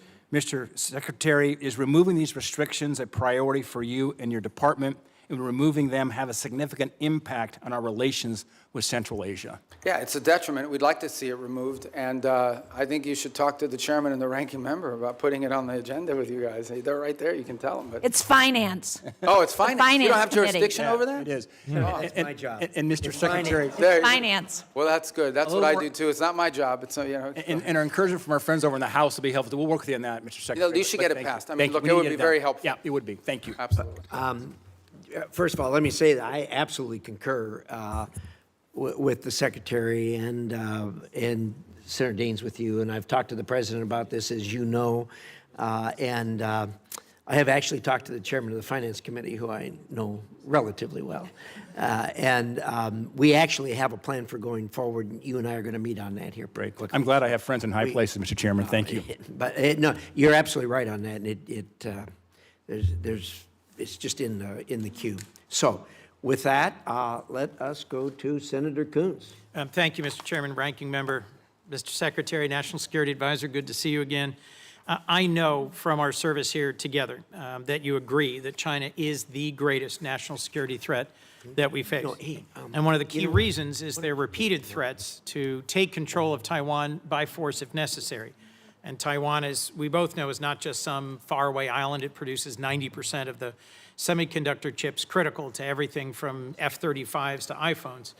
And its geography makes it indispensable, both to global commerce and military power. Do you agree with that? To Taiwan? Yeah, it's not just strategically important in terms of where it's located. It also is the message that it sends to the world if something were to happen to it. Agreed. That's why for decades, really with leadership from the Senate in a bipartisan way, we've provided arms to deter the PRC's potential military aggression. In fact, you introduced the Taiwan Peace Through Strength Act of 2023. In January, Congress pre-approved a $14 billion arms package for Taiwan. It's been 6 months. We haven't received a notification. Have you advised President Trump to proceed with this? Yeah, it's under, but I don't know if you were here a moment ago when I discussed, we just did $11 billion in December, which was, I think, the largest sale in history. I think it was more than the cumulative amount under the Biden administration. And I recall during 6 years of the Obama administration, there was zero gone to Taiwan. So some way you would argue that we're trying to make up ground. So why hold off on it now? Well, so the other 14 is being reviewed. It's under review. It hasn't been, I think it's been noticed, but it hasn't been reviewed. I mean, it hasn't been approved yet. So it's here's under my review under the concern. White House. Mr. Secretary, my concern is that President Trump has said publicly that arms sales to Taipei are a great negotiating chip with China. And my concern at a time when the PRC has been far more aggressive than they were in previous years, centerline crossing, circumnavigation of Australia, aiding Iran and Russia in their war goals and aims, frankly, literally helping Iranians target U.S. service members. I respect the importance of our having an open negotiation and relationship with the PRC, but in the meetings you were in Beijing, did the president offer to condition arms sales to Taiwan in order to placate Xi Jinping? Well, look, I'm not going to discuss what was the president's words in a meeting, and suffice it to say that, that specific question you just asked, that's not the context in which the president has raised this in the past.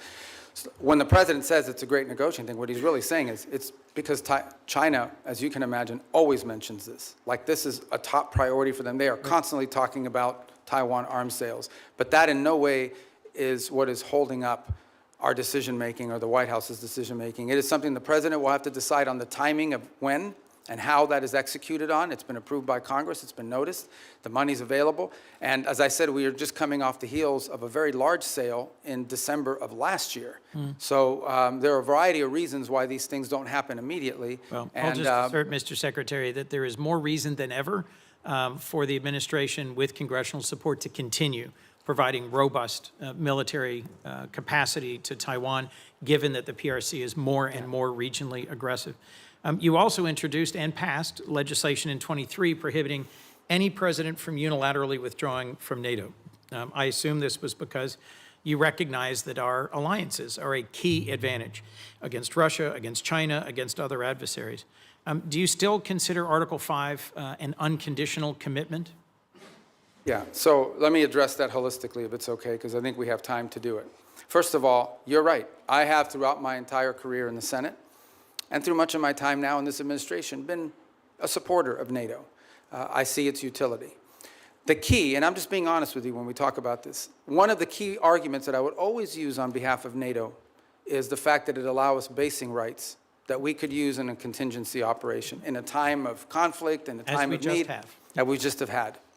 So when you have countries in this alliance, because understand, at the end of the day, we are providing basically the defense backbone of an entire continent of rich countries. These are not poor countries. These are rich countries. And the utility of NATO for us is that it provides these basing rights. Now we are living in a world in which some of these countries, I point to Spain as an example, openly brag about how they've denied us the use of these bases. And so if the core rationale for us being in NATO, if what we get out of NATO is the ability to use bases, and then we have members of that alliance that are basically denying the use of those bases in a contingency, it calls into question the entire thing. Forgive me, I have one more question I want to make sure we get to. Is it not true that some of the challenges in our NATO relations have only come after President Trump threatened to seize territory from a trusted and reliable and contributing partner? Yeah, I don't think that's fair. I think he publicly said both. I know, but I don't think... He used tariffs to coerce Denmark into giving up Greenland. Yeah, but just to tell you, look, if you go back and study the history of it, NATO tensions and debates within U.S. or whether we should be in NATO, in the 1970s, it was the reverse. It was the administration trying to stay in NATO and Congress trying to get us out. Yes. I happened to see a speech, they were playing it after he passed away on C-SPAN, Jesse Jackson at the 1988 Democratic Convention calling for the United States to get out of NATO. I so these debates over NATO, you were at that? As was Joe Biden. Oh. Joe Biden didn't support that position then, and I don't support that position now. But my Let me move point to is a that last these debates question, about Mr. NATO have been Secretary. ongoing for a long time. There's about 1,100 vetted Afghan allies being held at Camp As-Saliyah in Qatar. And that includes 400 children and 150 family members of currently serving active duty U.S. service members. They've been stranded there for a year and a half. And there is talk of sending them either back to Afghanistan into the waiting arms of the Taliban or into war-torn and now Ebola-infected countries like the DRC. And these are people who they or their immediate family members served alongside U.S. soldiers at great risk. Can you commit to working with me and others in this body to support the relocation of these vetted individuals to the United States, especially those who are family members of currently serving U.S. soldiers? Yeah, I can't, first of all, as you know, we're under an executive order now after the National Guard attack here, and so that happened last year. So we can't admit any Afghans at this point into the country. That said, You just pointed to them being sent back to Afghanistan. Our goal, we've worked on this, and we'll work with you on it, Please. is we have talked to multiple countries. Now, I don't know of any single country that's going to take 1,000 people, but we've talked to multiple countries about taking several hundred of these people and allowing them to move to a safe location. As you know, we are operating under not just those restrictions, but broader restrictions about immigration into the United States after 25 million people entered this country illegally over a 4-year period leading up to this administration. President just But I'll work raised- with you to find the right places for them to go. We want that to happen. The president just raised the refugee cap exclusively to allow Afrikaners into our country. I would welcome a chance to work with you to find safe third countries for these Afghans. And I frankly think we ought to be revisiting our refugee policy, because the refugees who've come into our country in the past are the most vetted and often the highest contributing. As you know, my childhood church hosted a South Vietnamese family, and seeing the 5 of them become great Americans, entrepreneurs, contributors.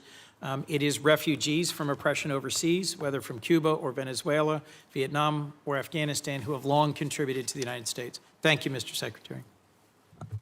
Senator Paul. I'd like to revisit for a moment the boats that were blowing up in the Caribbean and the Pacific that referred to as drug boats. I think it's interesting that the 3 secret criteria we're using to blow up the boats doesn't include whether they have drugs on board. I would like to add that the statistics from the Coast Guard also say that when we interdict alleged drug boats in the historic way, the way we've always done it, about 1 in 4 don't have drugs. We make mistakes. We see something suspicious about the boat, we stop them, and they don't have drugs on board. I would also like to add that drugs is not a criteria for blowing up the boats that are called drug boats, but neither is arms. So in order to blow them up, we don't have to say that they're armed or have drugs. And I think a lot of people would have questions, which I still do. I am glad to hear today, though, that the administration and the negotiations are willing to trade sanctions relief for removal of enriched uranium. I've said for a long time and argued for a long time that sanctions in and of themselves rarely, if ever, are of any value. I've yet to see any Chinese behavior that's changed because of sanctions. I've yet to see any Russian behavior change because of sanctions. I've really yet to see any Iranian behavior change because of sanctions. However, sanctions do have some leverage and ability to exact change if you remove them. So the removal of sanctions might actually have some hope. So I support the administration in this. Now, there are many Republican critics who have been vocal on the airways recently saying, oh, no, we can never negotiate with them. These are terrible people. Well, you don't really negotiate with really friendly, good people. In a time of war, you're going to have to negotiate with an adversary. So I do commend and supportive of the idea of this. And the other thing is it's very verifiable. You don't even have to wait for verification. You could say the trade sanctions end as soon as we get the 440 kilograms of enriched uranium. Now, it has to be dug, I guess, some of it from under a mountain of rubble, but at the same time be very verifiable. But what I would argue and what I would advise is that you really, why not offer everything? Offer all of the relief of virtually all of the sanctions if you get it. Now, you can wait if that's what you want, is the enriched uranium out and a promise. Now, the rabid hawks will argue, well, we're not going to negotiate with terrorists. We're not going to negotiate with bad people. Then they'll continue to have enriched uranium, and they'll continue to enrich uranium. So I do think that the argument that there hasn't been a military solution to this is largely proven by the fact that even though we've militarily obliterated their military, all of that is true. It's as Fred Ickley wrote in Every War Must End, that military victory doesn't always translate or lead to political resolution or to things that you want done. What we really want done is no more enriched uranium, and you don't enrich uranium, you give up on these hopes. But I would say that as we are looking at trading sanctions, you say there's some you can do on your own, there's some that are congressional. I would be bringing in the leaders in the Congress who can give up on these sanctions and hopefully try to get their voice saying yes, if they will give up. Because if you give up a few piddling ones that won't change things, that the White House has the ability to do, and you still have all these congressional sanctions. If you're on the other side of that equation, you might say, we're not giving up the one thing we think is leverage. the enriched uranium for maybe a little bit of sanctions relief. So I would say really go all in on it, because it would be verifiable. You don't have to wait and prove it. You would have to prove in the future whether they're enriching. But I think that is a good step forward. But it's also important for people to have a discussion of what diplomacy is, and that diplomacy doesn't always have a bad name. And frankly, I'm glad to hear that the administration is negotiating, and I wish you luck. And I'd love to hear your response in general. Well, first of all, the president's made clear the priority is Iran can never have a nuclear weapon. And what do they need to have a nuclear weapon? They need a couple things. They need the ability to enrich. That has been substantially destroyed, but could always be rebuilt over time. And the second is the ability, and highly enriched uranium, it's 60%, that could quickly be enriched to 90% weapons grade. The second point you make is about sanctions. So that's the goal here.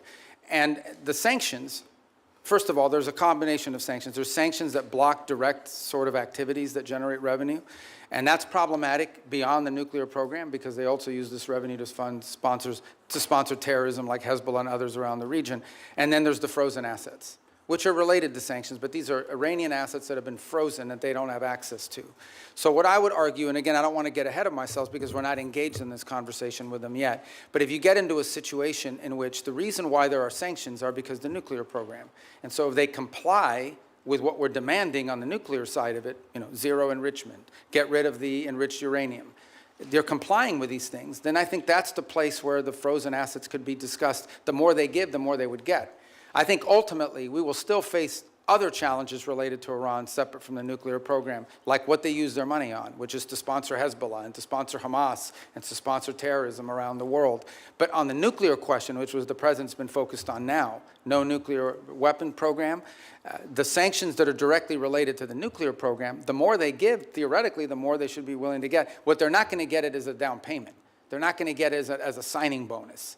And I would also point out that negotiations on nuclear matters are highly complex, highly technical.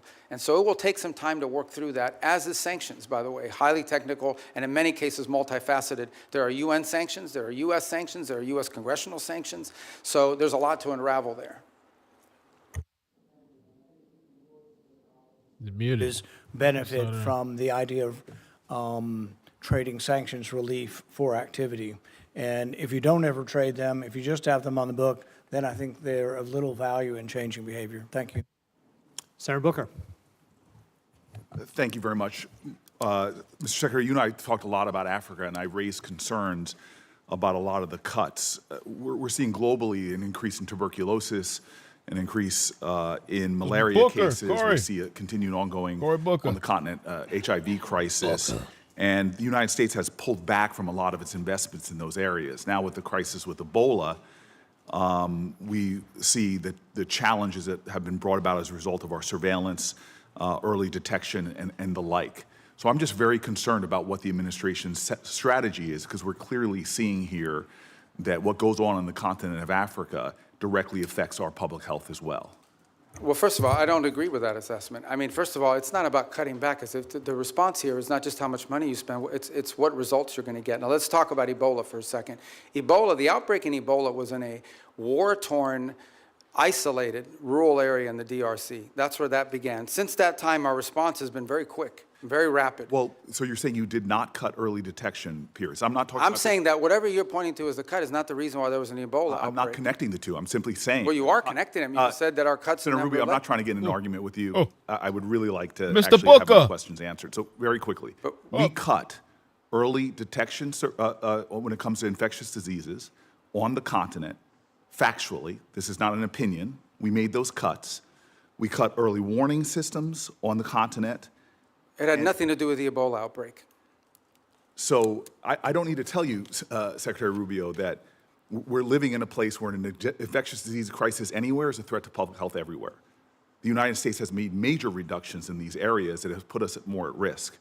If you're talking about this clearly Ebola crisis, there's other things and other cuts we've made, and you see it factually. Even our own State Department personnel that I've talked to are saying we're less prepared for a global outbreak than we were before. And my worry is, specifically in a budget hearing, is this budget makes even deeper cuts into the kind of things that could prevent the next outbreak, or, as we've seen with unfortunately with COVID, have us more prepared. Yeah, I don't agree with that assessment. I don't know who told you that at the State Department. So just let's as an move example, on. My time is limited. I know, but that's an important We can't question. even I don't want to agree eat on- up your time, but No, I need to you- answer you- that because I just don't agree with that. Mr. Secretary, you can't even agree on the facts. We Because made that's not accurate. I mean, again, you look at what we've entered into with these it's countries. not accurate that we cut early detection. Because those have all been repurposed in different arrangements that we now have with these countries. As an example, when Well, we I would like, for the record, because we're not going to cover it in my short time, if you're telling me we are as prepared or more prepared before the Trump administration came in, I'd like to see the facts. I think when these reforms are finalized, which we're on the verge of doing, we're actually going to be better prepared. We are responding today faster, not just to humanitarian crisis, but to outbreaks than we were before. We are responding in some cases within 72 hours, are able to move funds to task, which you weren't able to do in the old system. And we're also building the capacity of Mr. these Secretary, nation states through Mr. these Secretary, compacts. may I please reclaim my time to shift gears? The Strait of Hormuz, I was listening to their conversations you had with some of my colleagues. We've now seen the Strait closed for months, and you explained that we're going to see an opening of the Strait, and that ultimately the exchange we will get for that is after that fact we will release certain sanctions. Is that correct? No, that's not what I said. What I said was that if they open the straits, we will lift our blockade. The straits and the blockade are what are interrelated. And so for the nuclear program, in exchange for getting rid of the fissile material out of country, I imagine, is what the highly enriched uranium, we would release sanctions. Is that correct? Well, it's not just that. It's also their enrichment activity. They would have to, they would have to make very severe and significant concessions on what they intend to enrich in the future. And already with the March relaxing of sanctions, allowing Iranians to sell oil to the Chinese, estimates have been between $10 and $50 billion they got from that relaxing of sanctions. How much money might we see in a deal in our relaxings of sanctions in order to get rid of the highly enriched uranium and stop their enrichment? Well, let me just tell you on that portion. The sanctions that were released on Iran were boats on the water. And so that oil was already out in the marketplace. It was sold at market rates, but the sanctions covered, and to the extent we've been able to enforce them, we have the revenues of those sales. So yeah, the Iranian oil was unsanctioned so that it could be sold, but the revenue would have to flow back to blocked accounts, which our sanctions were able to go after. We've also seized, I believe, 6 vessels in the Indo-Pacific that involved Iranian sanctioned oil on top of it. So that wasn't necessarily a trade. They didn't get $50 billion directly as a result of. They might have gotten some of it. They certainly didn't get the majority of it. They are now losing hundreds of millions of dollars a day in revenue because of the blockade. And the blockade exists because of what they're doing in the Straits. Right, and I guess the conclusion I have, and my time's expired, is that the Strait of Hormuz was open before this unjustified war. We're now scrambling to try to find a way to get it back opened again. Not only is it causing economic havoc to our country and to residents all around this nation, families trying to make ends meet, but you see on top of that, the Iranians finding ways to leverage that, as we allowed them to do with the Chinese for tens of billions of dollars. And so my point is, before we even get to a nuclear negotiation, this regime is getting money to rebuild, purchase more drones, cause more havoc. And this is before we're even trying to get back to a But point I apologize. I don't understand how they're getting this. What revenue are you referring to? Well, there's 2 sources of revenue we're seeing. One is the revenue from the Chinese, that's factually documented. And number 2, the revenue that you're proposing that they should receive by releasing all of their highly enriched uranium, as well as in making a commitment about their enrichment capacities. Okay, yeah. Hold on. And that was the exact deal that you guys vilified, that the president and you vilified President Obama from having. Yeah. No, So I don't here think we those are have not a the worse situation where Those are not the same our deals. adversary and our enemy, who's causing havoc in the region, who is funding proxies and terrorists, has discovered, thanks to you all, the power of shutting down the Strait of Hormuz. No, they didn't which discover. is They all- knew that a long time ago, and they've done it before. Clearly, we all knew that a long time ago. That's why this And they intended to do this at ill-conceived some point war in the should have future never as well. happened. Yeah, but You have made our adversary in a stronger negotiating position. We are the strongest nation on the planet Earth, and we're in a stalemate with Iran. And now we're begging to get back into a deal that you all We're not trashed begging. in the first place. There's no one begging. I don't know. Clearly, this is a Senator shame. Booker, your time. Booker. But can Senator I just- Rubio, since he's I do gone want to over, you address can some of these points respond. because they go to the heart of the matter. No one's begging for anything here. The Iranians might be begging because their economy's losing hundreds of millions of dollars a day. that they are losing. Understand, Iran had street protests going on before all of this started. All of those factors, economic factors in Iran, are far worse today than they were 6 months ago when those protests were happening. They have hyperinflation, their currency's completely devalued, they're struggling to make payroll for their government workers. Iran is in a very serious situation, and if it was up to the political class there, and I understand everybody there is sort of radical in some way, but if it was up to the people that actually like go to elections and wear the suits and you see on TV, they'd probably make a deal tomorrow. It's the issue they're facing is that the supreme leader and the IRGC Corps are a little bit more immune from those pressures until they can be convinced otherwise. And I think that's the direction that they're moving in, because the reality, I don't know where you're getting this perception that Iran is stronger. Iran has no navy left. They've lost a substantial percentage of their defense industrial base. That Iran has lost a substantial percentage of their missile launchers, and their economy is far worse today, and I mean far worse today, than it was 6 to 9 months ago. And they are looking at hundreds of billions of dollars of reconstruction costs just to get to where they were 6 months Mr. Rubio, you keep telling us how we're winning this war. The president keeps saying, well, the war's over completely now. annihilated. The war is not over. And yet the American people see how we're losing at the pump and with their costs, and yet this thing still hasn't been resolved. Every day he tweets out, oh, we've obliterated them, we've annihilated them, they're going to surrender. But yet we still find ourselves spending billions of dollars a week Senator on Booker, a war abroad. you've gone way over. And It would be nice if we had hearings where people Thank had to you, be held Senator accountable. Booker. Senator Scott. All right. Secretary Rubio. So first off, do you think it's important to Americans that the Iranian regime doesn't have nuclear weapons and ability to destroy? I think it's important to the world. Yeah. The whole world. I mean, this question about the Straits is a great example. Imagine, the Straits gives them leverage. Imagine what nuclear weapons would give them leverage to do. At that point, they wouldn't even have to announce that we're controlling this. They would just say, we control the Straits. There's nothing you can do about it because our nuclear weapon will allow us to do it. You will have to pay us a toll for using an international waterway from now on, and you can't do anything to us militarily because we'll blow you up with a nuclear weapon. That is the leverage that they were trying to build. If they ever got a nuclear weapon, not only would they have a nuclear weapon, not only would they control the Straits, they would be able to act with impunity because you wouldn't be able to touch them. You wouldn't be able to do anything about them. Right. I want to thank you for what you're doing. Let's talk about Latin America, which is, as you know, important to a lot of people in our state. So thanks for what you've done with both Venezuela and Cuba. Let's do Venezuela first. I think every Venezuelan I know is appreciative of what happened with Maduro.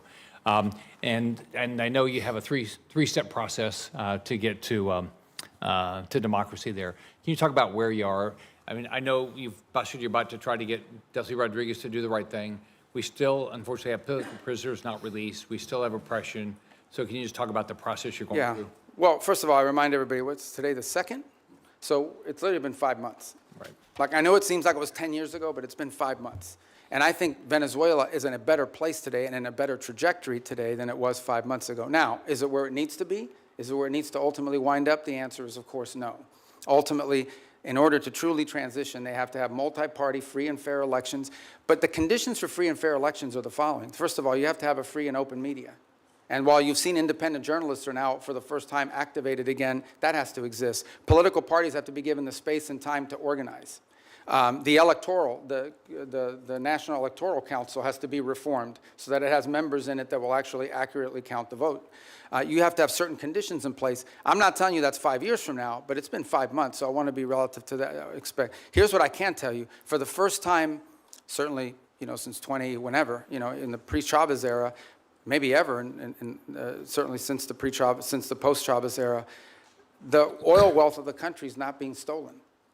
The oil wealth of the country is going directly to pay government workers, buy medical equipment, audited by KPMG. That's a significant advance. That's not a permanent situation, but that's a very valuable one today.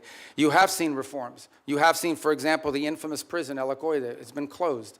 You still have about 400 and something, what we determined to believe to be political prisoners, but you've had many others that have been released, including many high-profile ones. You've seen a systemic reform in individuals involved in their government, replaced by new people. Some we don't know well, others we know a little bit about, but certainly better than the people whose place they took before. You've seen a level of cooperation on a couple of topics that I actually can't even discuss in a setting like this, but be more than happy to talk to you about, any of you about, in the appropriate setting. And I think that's been a positive. By the way, you've seen the retrieval. The United States, with the full cooperation of the Venezuelans, went in and retrieved highly enriched uranium. They had highly enriched uranium in their country because of an old reactor program, not because of not because of nuclear weapons or anything, and they wanted it out of their country. And we were able to go in and actually retrieve it along with the UK mission that went in with us and get it. We have a functioning embassy, and we have direct flights for the first time. Venezuelans are now able to go back, not just visit relatives, but begin to engage in the economic life of the country. All of that is to say, it's been 5 months, there is a lot more to go. This is not the direction we want Venezuela to be. But what I will say is that the Venezuela that's there now, under the interim authorities, does not pose the threat to the United States that it posed 5 months ago, when it was an open base of operation for Iranian operatives, for Cuban intelligence, and for others who used it as a base of operation against the national interest. But we have a lot of work to do. We are nowhere near where we want to get to there. Can you give the same thing about Cuba? I mean, Cuba's a we're very trying to do the different, right thing yeah. by I mean, I think the misnomer about Cuba, or the misunderstanding about Cuba, Cuba's actually not controlled by the government. Cuba's controlled by a military holding company named Gaesa. And Gaesa virtually owns anything, they own the tourist sector, they own mining, they own the gas stations, they own everything. They generate about 70% of Cuba's GDP is under the control of this military company. And they're sitting on between $14 and $17 billion in assets. So you have people literally starving, people literally like power grid that hasn't been maintained in 10 years, and yet you have this holding military company sitting on these assets. And by the way, not a penny of the money in the military holding company translates over to the public treasury. So the fundamental challenge we have here is that Cuba needs to be, in order for it not to continue to be a failed state, which poses a threat to the United States, they need systemic and serious reform. They need to have economic reforms, and the question is, can they possibly reform, given the people who are currently in charge, both of Gaesa and of their government? And I think the answer is they can. I really don't believe this system is capable of reform unless new people take over or a new mindset takes hold. Now, we've engaged in conversations with them. We've offered them what I think needs to happen in order for their economy to recover. And that's the last point I would make, is I think somebody raised this issue of a oil blockade. Cuba was having blackouts well before January 3rd of this year. They were having blackouts for years. And they were having blackouts for two reasons. Number one, no one will give you free oil except Maduro. That's what's changed here. What's changed here is they're no longer getting free oil from Venezuela. And number two, the main reason why they have energy blackouts is because they didn't invest a single dollar back into their plants, back into improving their plants. And they could have bought this equipment from any company in the world, but they didn't invest in it. Instead, they invested it to build tourist hotels that now sit empty because there's no tourism into Cuba. So Cuba's a little bit more complicated than Venezuela, but it's a mess. Thanks for what you're doing. Thank you, Mr. Chairman. Secretary Rubio, I trust you're familiar with then CENTCOM Commander and future Secretary of Defense Jim Mathis's famous quote about the importance of funding our foreign policy apparatus. In 2013, in response to a question from the now chairman of SASC, General Mattis pointed out that if you don't find, and I quote him, if you don't fund the State Department fully, then I need to buy more ammunition ultimately, end quote. Unfortunately, despite his service in the first Trump administration, the second time around, you seem to have taken the message as a blueprint rather than as a warning. The budget that you're presenting today cuts the State Department by about a third, after you previously tried to enact steep cuts and eliminations last year, many of which were already rebuked by Congress on a bipartisan basis. Time and again, this administration uses our military as a first tool of choice, manufacturing new crises and new conflicts that worsen the situation for folks abroad as well as for American people back here at home. And now you're here to justify a budget request that further undermines our diplomatic apparatus, the tools and professionals that are critical for not only preventing crises before they begin, but those who will be responsible for negotiating our way out of Trump's war of choice in Iran and whatever other nightmares he dreams up with. So based on how this administration has conducted itself over the last year, our adversaries are learning that the United States is not a reliable negotiator. They're learning that we will quickly turn to using force before working to alleviate crisis points and prevent war. I'm very concerned that that in turn increases the risk of our adversaries jumping to use force first, increasing risk to American citizens and American interests around the world. We saw that instinct for the military option in the Caribbean and in Venezuela. And now we're seeing threats of it in Cuba while we're still engaged in the Middle East, where President Trump is blowing a shocking amount of money and failing to uphold his solemn duty to put our service members at risk only for the most serious and imminent national security threats to American people. Mr. Secretary, you also wear the hat of our national security advisor So with both that hat and as Secretary of State, do you agree that this administration has spent more on Trump's war in Iran than you are requesting today for this entire State Department budget request? Yeah, I can't speak to the Department of War would have to speak to you about the money and what they calculate are the costs. I can't give you an accurate answer on that because that's not the thing that I look at. I would think you would have some insight because you are on national security. Well, I've seen the also. testimony that Secretary Hegseth and others have conducted in front of their oversight committees, but I don't want to give you an answer that's not accurate. Okay. So. Well, this week, let me put out some numbers that I have. This week, the cost of President Trump's illegal war of choice against Iran are likely to balloon past $35 billion by the rate from DOD's own May calculations and surpass your FY 2027 budget request of $35.1 billion for the State Department and related programs. That's an astonishing figure, worth repeating. In just 14 weeks, President Trump will have blown through as much, if not more money in Iran than he thinks Congress should spend on U.S. diplomacy for the entirety of the next fiscal year. This administration's distorted priorities have unfortunately revealed some stark lessons for our allies and partners as well. The United States' use of force first will make them less secure as they'll be caught in the crossfire, left scrambling to protect themselves and their people. Mr. Secretary, do you agree that under Operation Epic Fury, our allies and partners in the region have expressed concern about their security and the threats that followed from this administration's uncoordinated actions? No, I think our allies in the region have been very cooperative, some obviously very aggressively cooperative, like the UAE as an example. Kuwait's been fantastic. Obviously, no country likes to have their oil and their energy infrastructure hit, but I think it's a reminder to them of the threat that Iran poses. And the one lesson when this is all said and done is it's reminded them of, despite all the friendly talk that you've seen in the past, how dangerous Iran is to their own interests, how the billions of dollars Iran has spent, despite sanctions, Iran found the money to build drones and rockets. Okay. And luckily, we've taken a lot of them out, but they still have some, and they still have the ability to launch My question is about our allies in the region expressing concerns, because, you see, public reporting in early May revealed that Saudi Arabia denied U.S. basing and overflight related to Trump's ill-conceived plan to escort ships through the Straits of Hormuz, and they're still not supportive of this risky tanker escort plan. And the Strait is still worse off today than it was before Trump initiated this war. And that doesn't even touch on the wider global lessons being learned by our allies and partners. Yeah, we don't face any from the Shangri-La dialogue, where I heard from folks across the Indo-Pacific and especially in Southeast Asia who are being hit hard by the same rising energy costs that are devastating American communities. And frankly, this administration insists on using military force as a first resort instead of a last resort, no matter the deadly cost of self-defeating impacts. Your budget request here would sadly perpetuate that trend and undermine the roles and responsibilities that you should be fulfilling as Secretary of State. Thank you, Mr. Chairman. I yield back. Okay, I didn't get to answer any of that. I didn't ask you a question. Well, she didn't answer the question. She doesn't want me to answer? Can I answer anyway? You may. You're not allowed to talk. No, but she made a bunch of points. I get to answer. No, them, you don't let talk. First Your of all, time is I don't up. understand this thing. But let me tell you, we were just here. Maybe you weren't here. We were just talking about it. We did a peace deal with Azerbaijan and Armenia. We just signed the TRIP agreement yesterday, actually, or last week. We signed it. Last night I officialized it. That was diplomacy.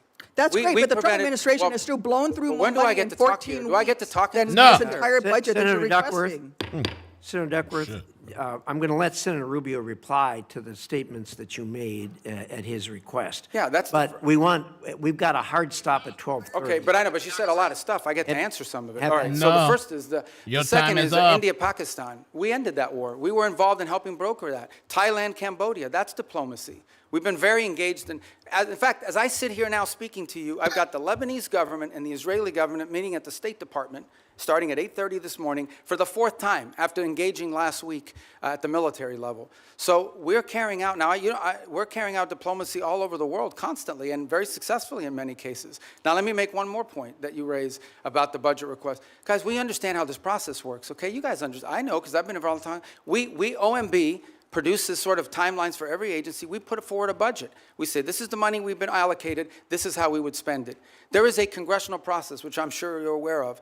And in my time here, 16 years that I was here, I don't ever recall us once ever taking the president's budget and passing it into law. I'm not walking away from the budget. We can make it work if that's the budget you give us. But I have a sense, I have a suspicion, right, Senator Schatz, that we're going to have to work with you, that we're going to have to, well, that we're going to have to work with you guys on a budget request that meets your priorities and ours. That's how it works.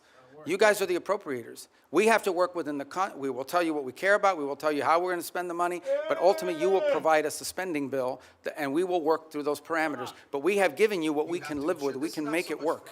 But if you want to, if you're obviously going to have changes here in the Congress. But this stuff about diplomacy and the money spent on the war, diplomacy's always cost less money. We don't buy missiles. We don't buy rockets. We don't buy large airplanes and aircraft carriers. But we've been very effective. And I can give you list after list of places where we have had an impact in either de-escalating crisis before it started or ending active wars. And I'm very proud of the work that we've done in that regard, some of which haven't even been publicly discussed in some cases because they weren't high profile. And my last point.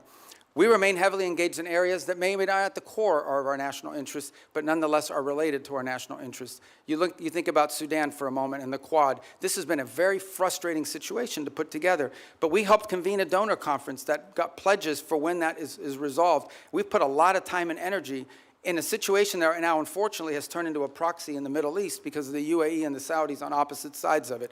In Libya, where our work in Libya now it's still divided, but they, for the first time ever, have a joint budget.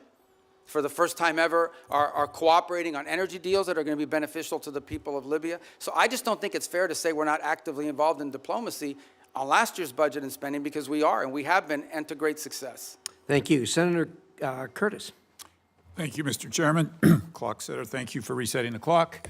Mr. Secretary, thank you for being here. And I'm always truly impressed with your ability to navigate around the globe so articulately and explain the positions. Like you previously, I chair the Western Hemisphere Subcommittee. One of the focuses that I've had is on Taiwan and Taiwan's relationship in the Western Hemisphere. We actually had our first subcommittee hearing on Taiwan's allies in the Western Hemisphere. And as you well know, Honduras switched diplomatic recognition away from Taiwan in 2023 in exchange for a lot of promises from China. No surprise, those promises have not been fulfilled. And the current president, during his campaign, talked about returning back to Taiwan and restoring that relationship with Taiwan. In your budget, you have $245 million for the Countering PRC Influence Fund. And I'd like to note Senator Van Hollen and I have a bill that would actually carve off a portion of that specifically for Taiwan and countering the PRC influence there. So I guess my question is, what can the U.S. do potentially with that fund, Countering PRC Influence Fund, for Taiwan, particularly as it relates to Honduras, kickstarting that relationship, developing joint set of economic priorities for Taiwan and the Western Hemisphere? Anything else we can use that fund for? Yeah, well, first of all, the reason why these countries switched recognition primarily was because the Chinese would go in and they would say, if you switch recognition, we are going to provide you this loan, and in some cases worse than loans. Maybe there was even cases of bribery and things of this nature, but we're going to provide you a free this and a free that. We're going to build an auditorium for you. We're going to build a bridge. We're going to build a port. And they haven't kept many of those promises. So I think the first thing is to just point to the fact that in many cases these things are not provided. The other angle of it is if it's loans, they create these debt traps, which is an argument we make all over the world, but particularly in the hemisphere. But the broader goal of this fund is not just simply Taiwan related, although that's the reason why that's an action they took as a result of this leverage that was established on them. But more broader, in many cases, these countries are trying to develop their telecommunications system. They're trying to build roads. They're trying to develop whatever it may be. And frankly, the only companies that show up are the Chinese companies. And they show up with lower cost, a financing mechanism, et cetera, et cetera. Now, there's a track record of not completing these projects. There's a track record of flooding the country with Chinese workers that come and do the work. So I think part of this fund is designed to create alternatives to that, to give these countries alternatives to the Chinese or other foreign malign influence that might be occurring in their country. Part of that is attracting U.S. commercial ventures to do it, but part of it is providing the resources so these countries can go out and do this without being subject to or vulnerable to this sort of leverage tactic that's used against them. Thank you. Let me switch to China for just a minute. Your budget notes the merging of the Foreign Service Institute, where a lot of the state language training takes place, with the Human Resource Bureau. And I'm hoping that can improve the language capacity. But here in the Senate, I've picked up the Uyghur Policy Act, which you led when you were here. Part of the bill that I'm especially supportive of is the provision that's supporting the Uyghur language training. for Forest Service officers is not only important but required, and that we have Foreign Service officers in Asia and China that can speak that language. I think it's absolutely vital that our diplomats be able to understand the people in their own language as to the abuses that are going on there. Given your previous experience on this bill and the department's focus on the CCP's repression, do you still support this provision, and can you just speak to how important this is? Yeah, well, I think obviously the Uyghur language is not a widespread language around the world, but it's incredibly valuable in an important part of the world. And so I think we want to see a language proficiency. That's generally been a challenge writ large over a period of time. And one of the goals of the consolidation is to be able to drive language school more effectively, more quickly to afford service officers before they're deployed. Obviously, proficiency in certain languages are very difficult. They take longer periods. Some languages are harder to learn than others, especially if the base of the language is, you know, like, just to give an example, it's easy to learn Italian if you speak Spanish. It's much harder to learn Mandarin, you know, and or the Uyghur language for that matter. So, but language is a priority for us. And it's one that, by the way, in our recruitment tools, is one of the things we also look for is whether potential candidates already bring an existing second or third language, which is a huge benefit. Yes, and just very quickly, you want to clarify, use this opportunity, the president had a tweet about speaking with Hezbollah yesterday. Do you want to clarify for people what happened and anything that you'd like? Well, we received communications via the Lebanese government and the speaker over there on behalf of Hezbollah as early as Sunday about that they would restrain from attacking Israeli territory if Israel did not take new strikes in Beirut. And so it came from Hezbollah, but through Lebanese authorities. I think that clarification is important. Thank you for being here today. I yield. Thank you. Senator Rosen. Thank you, Chairman Risch, Ranking Member Shaheen. Thank you, Secretary Rubio, for being here. Secretary Rubio, I applaud the administration for facilitating a ceasefire last year between Israel and Gaza that will keep Israel safe and from further Hamas attacks and the suffering of Palestinian civilians. But I have serious questions about transparency, about the funding for the so-called Board of Peace in light of recent reporting that suggests donor funds have been deposited into a private JP Morgan account with no independent transparency mechanisms in place. As a member of the Board of Peace, Executive Board, and Secretary of State, you should be in a position to provide us with some answers. And you, as a former senator, know our role here, trying to get answers. And my team's been asking for a contact with the Board of Peace for several months just to do our due diligence, but we've received no response. Can you tell me exactly who my team should be reaching out to, please? Well, I can now because the Board of Peace has finally hired some staff. It's going to be a very lean operation. They're working out of the Institute of Peace building. So for some period of time, they really were not. It was just a very lean operation. So do you have a name for my? I do. I just don't have it on me, but I will get that That's to fine. you. We will. But I think they just hired staff like in the last 2 weeks. We will follow up with you. Thank you. I have a few other questions. Can you tell me how much money is in the World Bank administered Board of Peace Fund? Do you have a? I don't have the answer because there's not U.S. dollars that have flowed. These are donor funds. So can you tell me how much money is in the J.P. Morgan account? Yeah, but again, those are not U.S. government accounts. Those are who has oversight? Well, that's the key here. That ultimately the oversight over the funds of the Board of Peace will be done, and especially when it comes to U.S. dollars, will be done by you in Congress. We have not committed those funds there yet, although we've made a pledge until they've stood up the Board of Peace administratively. Congress will have oversight ability. Thank you. Well, on the U.S. dollars. The U.S. dollars. Can the money in the J.P. Morgan account be used to compensate the president or his family or anyone directly? No one's talking with about the doing president?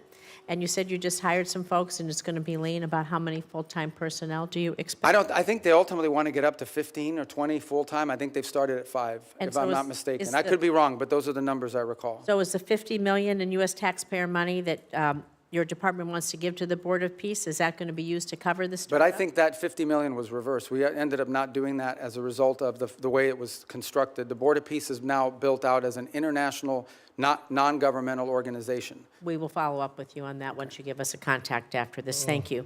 So, Secretary Rubio, during your confirmation and budget hearings last year, you committed to me you would support women and girls programming at the State Department. But under your leadership, you've terminated dozens of awards supporting women and girls. You shuttered the Office of Global Women's Issues, GWE. You fired the entire staff. You said repeatedly that regional bureaus will now be responsible for programs to support women and girls, but my staff has asked every single regional bureau if they have a plan to do this, and not a single bureau can provide me with an answer.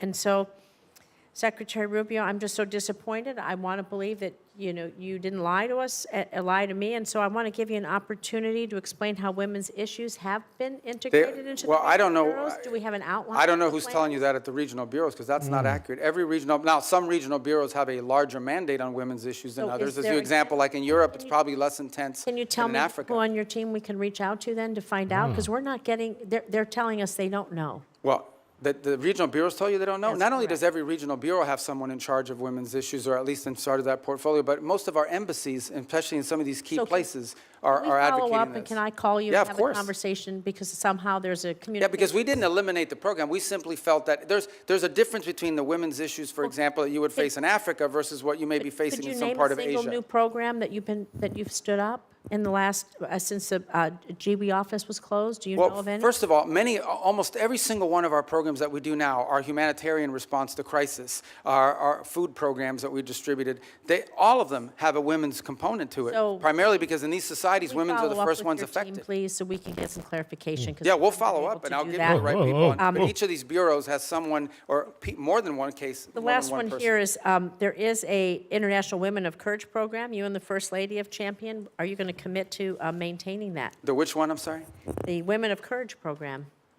You and the First Lady have championed that. Yeah, well, we had an award ceremony last year. So- I don't know if one is scheduled for this year yet. Thank you. With the remainder of my time, I'd like to remind the American people that as the Secretary of State, your main duty as America's chief diplomat is to maintain our relations with foreign nations. This is why I was shocked to see that you were at a party with President Trump in Miami instead of accompanying Vice President Vance to Pakistan for negotiations. What to party end was the I war. at? I was at a party? It's publicly reported, and there's photos there. But In what fact, party? Steve No, Witkoff and but you're going to Jared say that. I'm going to Kushner- answer it. I'm going to answer But that let me question, because finish that's an my absurd statement. I was not at a As party. I finish my paragraph, All right. he can answer. Because people are going to In fact, slander me. I'm going to answer Steve it. Witkoff and Jared Kushner, both of whom were never confirmed by this body to be America's diplomats, accompanied the vice president in the negotiations. Even Iran's foreign minister was not there, yet you were not, was there, excuse me, and you were not. I just feel that's embarrassing for us, and it's embarrassing for you. So, Mr. Secretary, Congress represents the American people. We have the power to confirm who represents America abroad. We confirmed you to be our Secretary of State. We confirmed you to be in the negotiations that are happening. And it's just unthinkable to me that you are missing high-stakes negotiations or that you're not involved.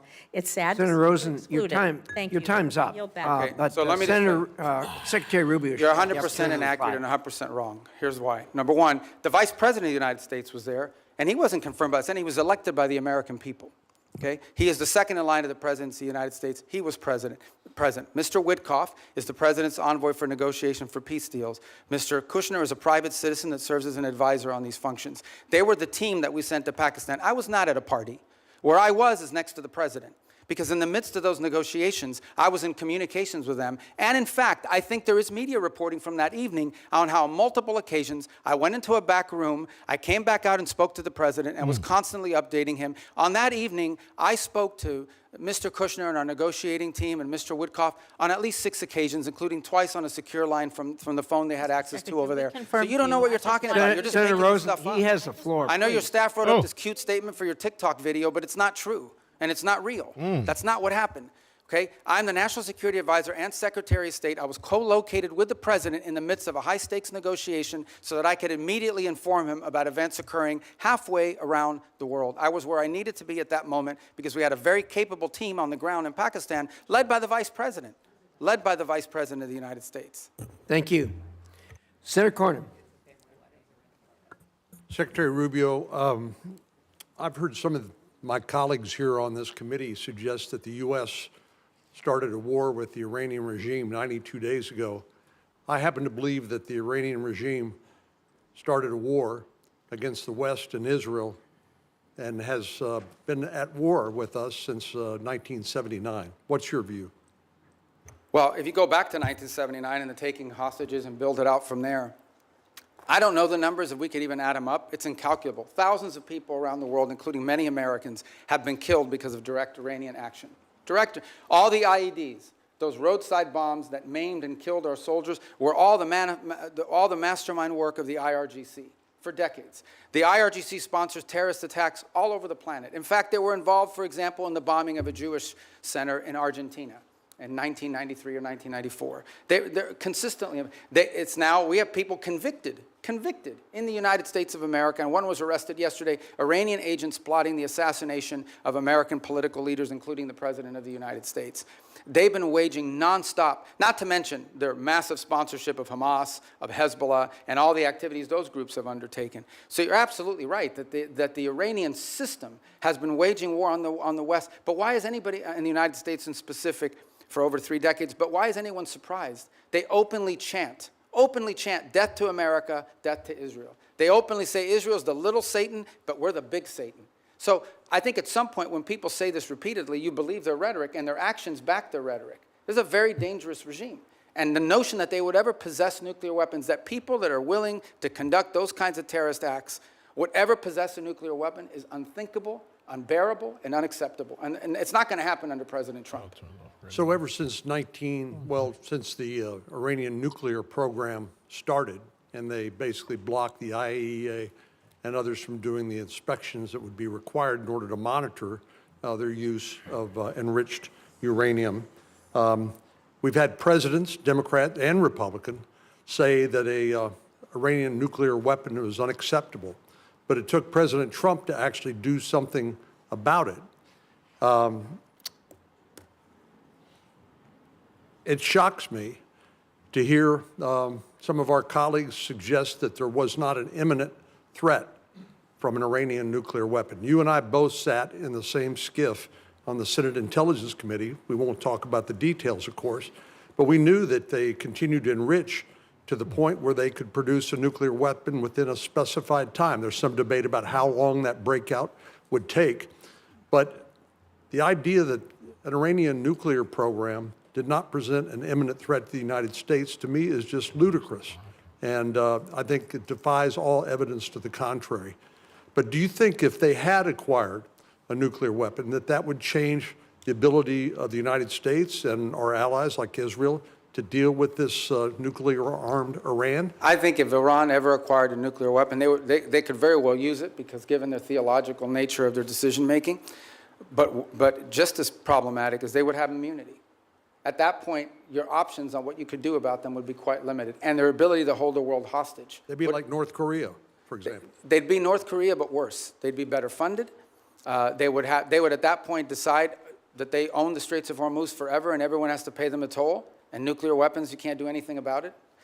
They would be able to act with impunity. They would sponsor Hezbollah. They would sponsor Hamas. They would hyper-scale their efforts of global terrorism and completely try to drive us out of the region and ultimately destroy the state of Israel. That's what their goal would be, and you wouldn't be able to do anything about it because they have a nuclear weapon and would threaten to blow people up if you tried to move against them. Notwithstanding the importance of denying Iran a nuclear weapon, I do applaud the president's attempt to try to use some diplomacy here in order to deny them access to the enriched uranium and their other weapons that they use against Israel and the West. But tell me, why do you think anything that the Iranian regime agrees to that they will comply with? What evidence is there that they will agree to anything that they ultimately will stick with?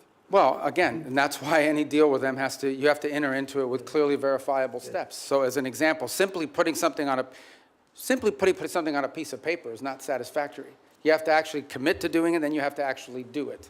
And so that's our view of it. Our view of it is that any concessions that are made, and I don't even call them concessions per se, but any arrangements that are made with Iran have to come after not just they agree to certain things, but they actually do certain things. And let's be clear about this, because I don't think this is talked about enough. If what Iran wants is nuclear energy for their country, there are mechanisms to do it. There are countries all over the world that have nuclear energy, but they don't enrich. They certainly don't enrich to 60%. They don't do it hidden in a mountain, deep buried underground somewhere. If what they want is nuclear energy, they can have it. There are mechanisms for them. The problem with Iran is not that they want nuclear energy. The problem with Iran is that everything they do is consistent with the activities of a nation that seeks to develop a nuclear weapons capability. Thank you, Senator. Senator Schatz. Thank you, Chairman. Secretary, thank you for being here. Tomorrow, I'm going to have you in the Appropriations Committee, and we'll walk the list that we talked about a couple of weeks ago on a conference call, so I won't cover that.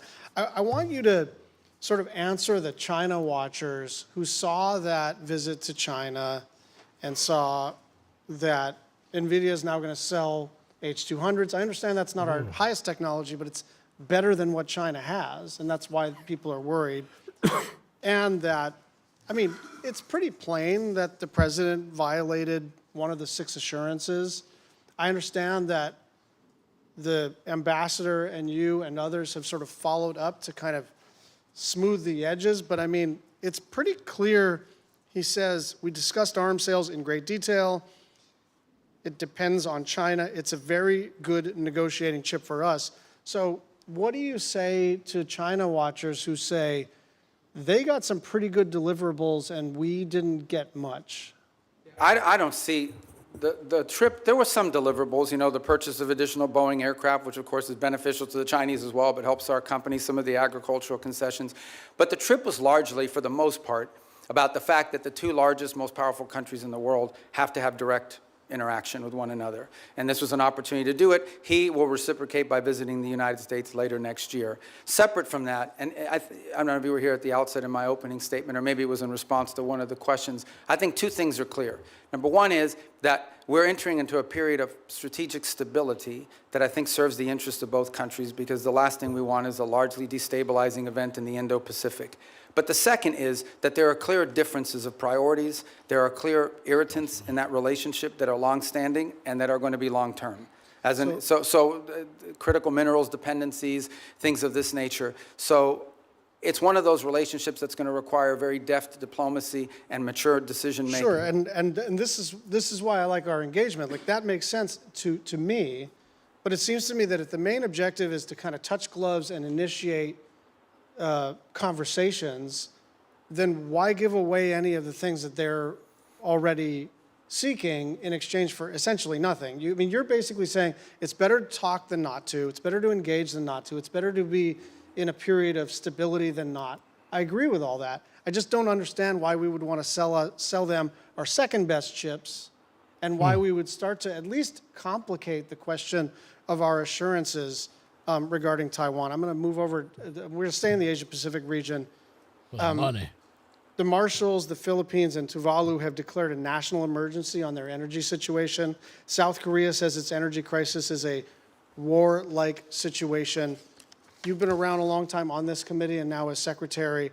It is always the case that something in the Middle East undermines our ability to project power in the Asia-Pacific region. But it's not just a question of opportunity cost and attentional challenges. Now we're talking about our allies in the Asia-Pacific region really taking it on the chin with energy costs because of the Strait of Hormuz. What do we say to them? Just hang in there? Yeah, no, a couple points. It's one of the steps that we've taken and some of the things that we've done around the world, whether it's the release of strategic reserves, whether it's not popular, but, you know, we've got questions about here earlier today, but making available for a limited period of time both Iranian oil on the water, though they don't enjoy the revenue of it, and some of the Russian oil on the water as well. The third point, though, that this points to is a much deeper one, and that is that while the Straits of Hormuz provides about 20% of the global oil supply, it is probably 80 or 90% of the supply in the Indo-Pacific, given the geography and so forth. So one of the things that I think is going to come about as a result of all this in the long term is more diversification in where they're going to get their energy from, including from the United States potentially, certainly with Japan and some other countries in the region will benefit. But you know that the sort of project it takes timeline, time. It all takes time. So Understood. That's like cold comfort if you're running a country and your gasoline and your fertilizer and all your input prices just skyrocketed because of President Trump's decision to go to war with a country clear across the world. But see, and I understand your point, but I also think in all these questions, we're getting a lot of questions about us. I don't think it's fair because ultimately, the people who have closed the Straits of Hormuz are Iran, and they're doing so in violation of every international law you can imagine. The Chinese are against it. Everyone is. We have, I think, a record number, 140 co-sponsors at the United Nations on this resolution that hasn't come up for a vote yet to condemn what they're doing and to reopen nobody's the Straits. defending what Iran is doing. I think what we're saying is this was not just predictable, it was predicted. This was what everybody said. You don't have to be some expert in foreign policy. You don't need to get into a skiff. You could literally put this into an LLM and say, Not what will rocket happen science. if we take kinetic action against Iran? And the first thing that would pop out is, well, they'll probably close the Strait of Hormuz. So it's really shocking to me the degree to which this administration expresses shock that the thing that everybody said was going to happen ended up happening. But here's the point I would make on that, in that the reverse of that is, so that the alternative is to say, well, then we have to go ahead and let Iran develop a nuclear weapon or they'll close the Straits of Hormuz. I mean, at some point you have to take action on this situation, understanding there'll be a reaction to it, but it cannot be. Iran will always have the ability to threaten the Straits. You don't need much sophistication to, if you threaten commercial vessels and shooting them, they're going to stop moving. Dropping mines, by the way, it's not just Iran that can do it. The Houthis could do it in the Red Sea, and they're not nearly as large as Iran is. I think this is a more fundamental challenge, and that is, are we now forever limited doing it? Do we just have to let Iran go ahead and develop a nuclear weapon because of their threat to close the Straits of Hormuz? That's an untenable situation. Secretary Rubio, thank you. But I'll see him tomorrow, so don't worry. Yeah, okay, that's good. Tomorrow's a probe. I know we're supposed to have a hard stop at 12:30, but No, we'll do it. Senator Let's go. Cruz has been patient. I hope you'll give us Only because it's him. one We'll more do it. bite Let's of go. the apple. Thank you, Mr. Chairman. I will say, Mr. Secretary, since you left the Senate, I've been obliged to serve Cuban coffee in my meetings because you left me as the only Cuban American left behind. So come by if you want a cafecito. Let me start by saying that President Trump's decision to strike Iran was the most consequential decision of his second term as president.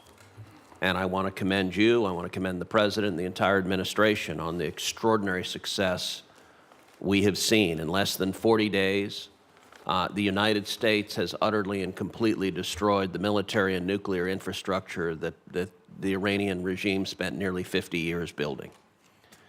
Every day that passes increases American leverage. Iran is weaker, poorer, and more isolated than it's been in decades. The president has laid out 4 red lines for any resolution to this military conflict. Number 1, that there be zero enrichment by Iran. Number 2, that they hand over all of their enriched uranium. Number 3, that they stop funding terrorism worldwide. And number 4, that they open the Strait of Hormuz. I agree with all 4 of those red lines. Do you agree with those red lines, and how achievable do you believe they are in the coming weeks and months? Yeah, you stated the poor positions the president has taken accurately, and the entire administration is supportive of it because that's what we take our directives from the president, and personally during my time in the Senate, these would be consistent with my thinking. I would only reverse it in the following order. The Straits of Hormuz, it would have to come first because what they're doing there is unlawful and illegal to begin with. That has to open immediately. And that has to open immediately in exchange, not for anything else other than us lifting the blockade. We have a blockade on Iranian oil leaving. And the reason why we have a blockade on Iranian oil leaving is because they closed the straits. If they open the straits, and by open the straits, understand what we're saying. It's saying you're not going to threaten to shoot at commercial vessels of civilians and create ecological disaster. That's what they're doing. It's unlawful, it's illegal, it's outrageous. Every country in the world condemns it. If they end that, we lift the blockade. Then we enter into the second phase, which is the nuclear question. On enrichment, they don't have to, they don't need to enrich. If what they want is a nuclear energy program, they can have one without enrichment. And it was somebody the other day, a few questions ago, I forgot who it was, said that what we're working on is similar to JCPOA. It is not. JCPOA would have expired this year. And it allowed them to keep all the enrichment equipment that they needed. And clearly that equipment could get them to 60 and 90% because they've done it to 60% as a result of it. So it would have to deal with that question. And it would have to deal with the highly enriched uranium that they currently are in possession of. There's no reason to have, the only reason to have 60% enriched uranium is to turn it into 90% enriched uranium and put it into a weapon. So those remain, and on the sponsor of terrorism, absolutely. To the point where I would argue, for example, it's one of the interesting things that's happening, and I know Senator Shaheen has a great interest in Lebanon. It's one of the most ironic situations in the world. The Lebanese government and the Israeli government could do a peace deal tomorrow. Israel has no territorial claims in Lebanon. And Hezbollah is in particular, in fact, Hezbollah has called for the overthrow of the current Lebanese government. The impediment in Lebanon is the fact that Hezbollah has embedded itself into that country and is the reason for all the suffering that's happening there right now and all the suffering that's historically happened.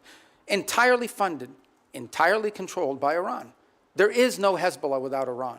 There is no Hezbollah without Iran. I mean, there might be a political movement with ideology, but they don't have a bunch of rockets. They don't have a bunch of weapons without Iran.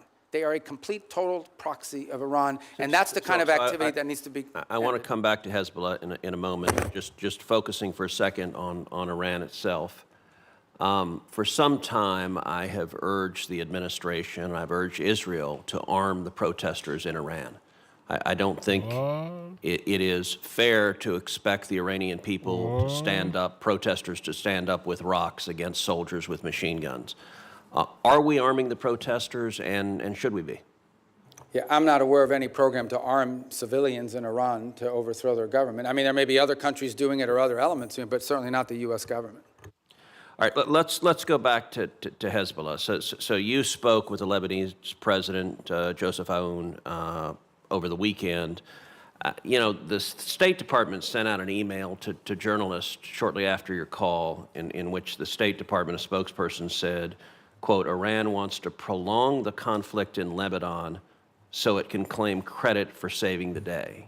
I have to admit that didn't strike me as accurate. I don't think Iran wants to keep the conflict going in Lebanon. I think they desperately want Israel to stop killing Hezbollah. Do you agree with that? Yeah, I think the point I was trying to make is that we are trying to view the Lebanon-Israeli talks as separate and distinct from Iran. And what Iran wants to do is mix it all together. Because Hezbollah is not legitimate. There's a government in Lebanon. That's who we're dealing with. And Hezbollah is not their equal in terms of who we're going to be dealing with or who needs to be in charge. So the point we're trying to make is that is what Iran is trying to stymie. They are trying to stymie any effort in which Israel and Lebanon can work together and prolong it so that if an arrangement is reached at some point in the future, they can claim credit for having forced it through leverage. And that's why you see, for example, Hezbollah agreed to a ceasefire about a week ago and then immediately violated within hours. You would agree every Hezbollah terrorist that the IDF kills makes America safer? Well, Hezbollah is a danger to the United States. There's no doubt about it. I think the question is, how do you do that? And how do you achieve the objective of demilitarizing and defanging Hezbollah while at the same time strengthening the legitimate government of Lebanon, and particularly the president and others? That's been the challenge there for a very long time. That remains the challenge now, of course. The capabilities of the LAF are not where they need to be. But there are also elements within the LAF that are not who they need to be because they facilitate in some cases and cooperate with Hezbollah. So it's a very tricky situation. But I point you back to two things that have happened in the last few months. Number one, the Lebanese government expelled the Iranian ambassador because of Hezbollah. The Iranian ambassador says, I'm not leaving, and you can't make me. Okay, that's number one. The second thing that's happened is just a week ago, Hezbollah openly called, went on and said they openly called for the overthrow of the Lebanese government. So no one here should be under any, Hezbollah is not just an enemy of Israel and an enemy of America. Hezbollah is an enemy of Lebanon and of the Lebanese people. Thank you. Thank you. Thank you, Senator Cruz. Senator Rubio, you've been very generous with your time. We appreciate that.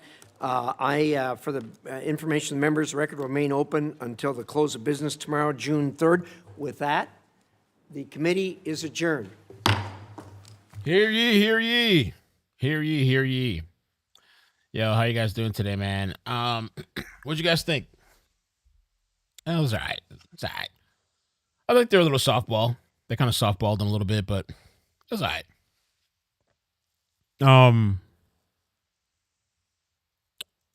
And I kind of wanted to test out the stream. We didn't have much of a turnout. I mean, notifications didn't go out, but I guess this wasn't really that interesting for people either.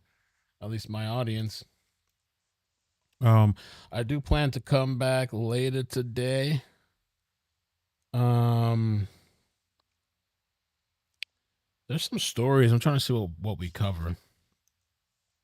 There's some stories that I might be interested in covering. There's this story out of the UK I thought about covering. The UK? That people are really upset about. Body cam and all that kind of stuff. The kid that was stabbed. I don't know if you guys heard about this too. There was... I'm going to post this on the clips. I'm going to post a video on Naked Mail Clips. Or short video. Look out for that in a bit. Or maybe a little bit later. Carmelo Anthony, I think his jury selection started, by the way. Jury selection started. It's not going to be live streamed. So people are wondering, hey, can I watch it? Can I see it? There's also something with Netanyahu. They're saying, I don't know if you guys heard about this. Maybe I'll do a live on the second page about this. Make sure you follow me at Ikemel Clips. Yeah, thank you, Henry Nowak. I thought about doing it. That was a fucked up story. I was tagged on that story this morning. I didn't know anything about it. All I started doing was watching the video. And I watched the video and I was like, yo, this is effing ridiculous.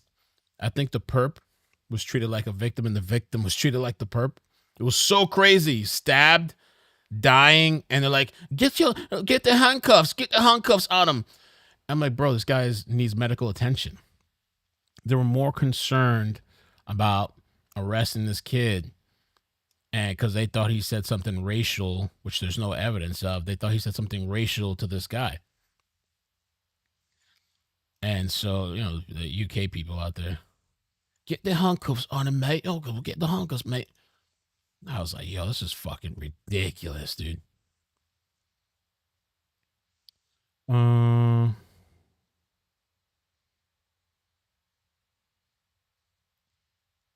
yeah, the Trump thing. I don't know how much I believe. So they're saying, oh, where's this? I had a post. I don't know if I believe. Let's see. Do I have it here? Here it is. That he spoke to Netanyahu over the phone. And says, reports that Trump told Benjamin Netanyahu, "You're effing crazy," have been confirmed as true. Oh, he's saying it's true. Because I saw Nick Fuentes, he said he thinks that it was fake, like it was a planted story. And I kind of believe that too. It was a planted story to kind of like try to maybe calm people, because a lot of people are upset about what's going on. Some people fully support it. There's a lot of people support it, but there's a lot of people that don't support the Iran, Israel, what's going on, and our continued support. As most of you know, about 5 hours ago, Axios exclusively broke a that video it pissed me off. Watching it, it kind of like, massive story directly from inside the White House, the highest levels. And that's the whole thing about the conversation. These panels are falling. The two-tier justice system. I kind of brought it up with Chud, but even though I guess the kid was sentenced to life with a minimum of, I forgot how many minimums, a minimum of something. That President Trump told Netanyahu, "You're fucking crazy. You've made, quote, everyone hate Israel. You'd be in prison right now for his conviction in Israel if it wasn't for Trump." All because Netanyahu continues to say, okay, I'll stop bombing Lebanon and other areas. And then every time a peace continues to do it. Every time they've been trying to work on this peace deal for a while. I don't know if it's going to happen. It's just like an impossible thing, an impossible deal. But these people, let me show you this post. We might do a live later. I don't know. We'll see whatever happens later. But let me just show you this post. Netanyahu and Trump had a call, then posted completely contradictory statements. Trump says there's a complete ceasefire. Bibi says there is no ceasefire. Tonight I spoke with President Trump and told him that if Hezbollah does not cease attacking our cities and citizens, Israel will attack terror targets in Beirut. I had a conversation with Bibi Netanyahu today, asking him not to go into a major raid in Beirut, Lebanon. He turned his troops around. Thank you, Bibi. still is about to be reached, he intensifies the attacks. And President Trump is beginning to understand that Israel knew and gave him bad intelligence, meaning Mossad and Netanyahu, 93 days ago, that the Middle East would fall in 3 to 4 days and that the Strait of Hormuz would not be closed. Trump understands now that this is probably going to lose the Republicans, the midterms, the House and Senate. Yeah. He understands it's derailed his recovery and created massive inflation. He understands that Israel is now seen as a pariah worldwide with the lowest approval rating of any country in the world, now tied directly to him. He's been trying to find an off-ramp for really 89 days. Only the first few was he delusional enough to believe what he was told. President Trump understands this. And I broke last year, right around midnight hammer from sources inside the White House, that Trump actually hates Netanyahu, knows he was the first world leader to call and congratulate Joe Biden when the election was stolen in 2020, and so much more. But Trump does like Israel and Jewish people in general. He doesn't like the Iranian mullahs, and he thinks it's the right thing to do what he's been doing. Very dark. My issue is that I'm no fan of the mullahs either, but it wasn't going to work. And the Pentagon told Trump that, but he rolled the dice. He told Tucker the last time they talked about 2.5 months ago, when this all started, don't worry, Tucker, things always look like they're going to go bad for me, but it'll work out okay. Tucker told him, you're wrong. It's going to derail everything you're doing. It's going to make your whole agenda fail. You're being set up. And so Trump then attacked Tucker and myself and others and said we were panicking and low IQ, but we were all proven right. And that's a fact. Now, we know this leak's real because the White House hasn't denied it. Axios, they said, no, we was directly from inside the meeting with the cabinet members there because he took the call on speaker. And a transcript word to word was given to Axios because the administration is sick of what Israel's doing and has been doing a lot of these leaks right under President Trump's nose, and in many cases with his authorization to let the world know that he is not completely lockstep with Netanyahu. Now, we also know it really happened because Mark Levin is basically an Israeli operative, Jonathan Pollard 2.0, and he confirmed, talked to the Israelis and came out tonight and said whoever leaked this is guilty of treason, needs to be arrested. They're a traitor, not just against America, but Israel too, and this wonderful Prime Minister Netanyahu. And Netanyahu put out a post on X, a public statement saying, yep, no, it's true. I'm not going to do what Trump wants. I'm going to continue to attack Lebanon and whatever else I That's want. crazy. And then their head, their intelligence on the cabinet, was even more wild, Ben Gvir, than Netanyahu, said no way. In fact, we're going to derail any peace deals by continuing to attack not just Lebanon, but we're going to attack Iran as well. So Israel wants us bound into a full, continual war. What happens to our economy in the world, be damned. Netanyahu has said they want regime change, so has Levin. And this is the Israel lobby, a foreign lobby coming in and primarying congressmen that tell the truth and saying that basically they run this country. And now, in the Defense Authorization Act, the Republican Party and Trump is backing turning over all of our secrets to Israel, bringing them into all the, not just the military, but the agencies. Nobody else gets to do that. It's just unprecedented. You've got to go read Section 244 and others. Okay, all right. So, yeah, Chud the Builder makes an emotional plea in court. Return my truck for my fiance's sake. Is making an emotional plea to the court to get his Ford truck back, claiming cops seized it during his recent arrest, but have yet to return it. We obtained new court docs showing Chud asked for his 2018 white Ford F-250 to be turned over to him. The vehicle was taken into custody by the cops after his arrest. Okay. Chud says the seized car was not contraband or evidence. He says the Montgomery County Sheriff's Office continuing to hold his car without legal justification is causing undue hardship to him and his fiance, who needs to pick up to get around. I heard supposedly that I think the judge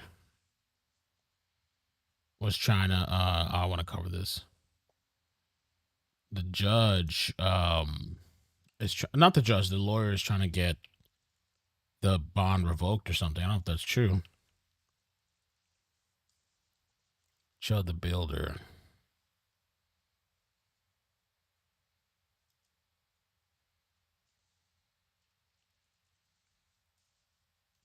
Damn, this guy posted over here. If Chud the Builder, this shit went viral too. Damn. Oh.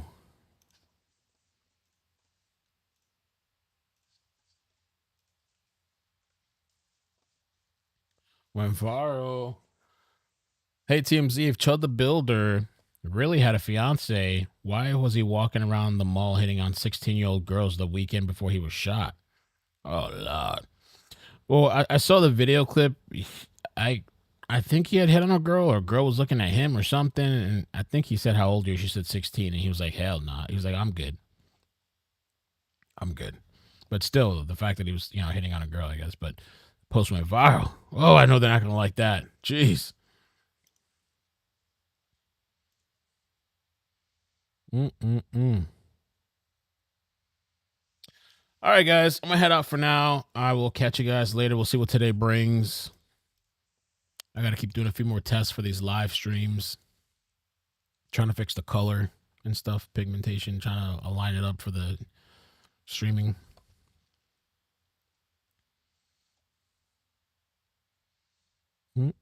But yeah, I'll catch you guys later. Thank you so much. Take care. Peace. Bye. Bloop, bloop.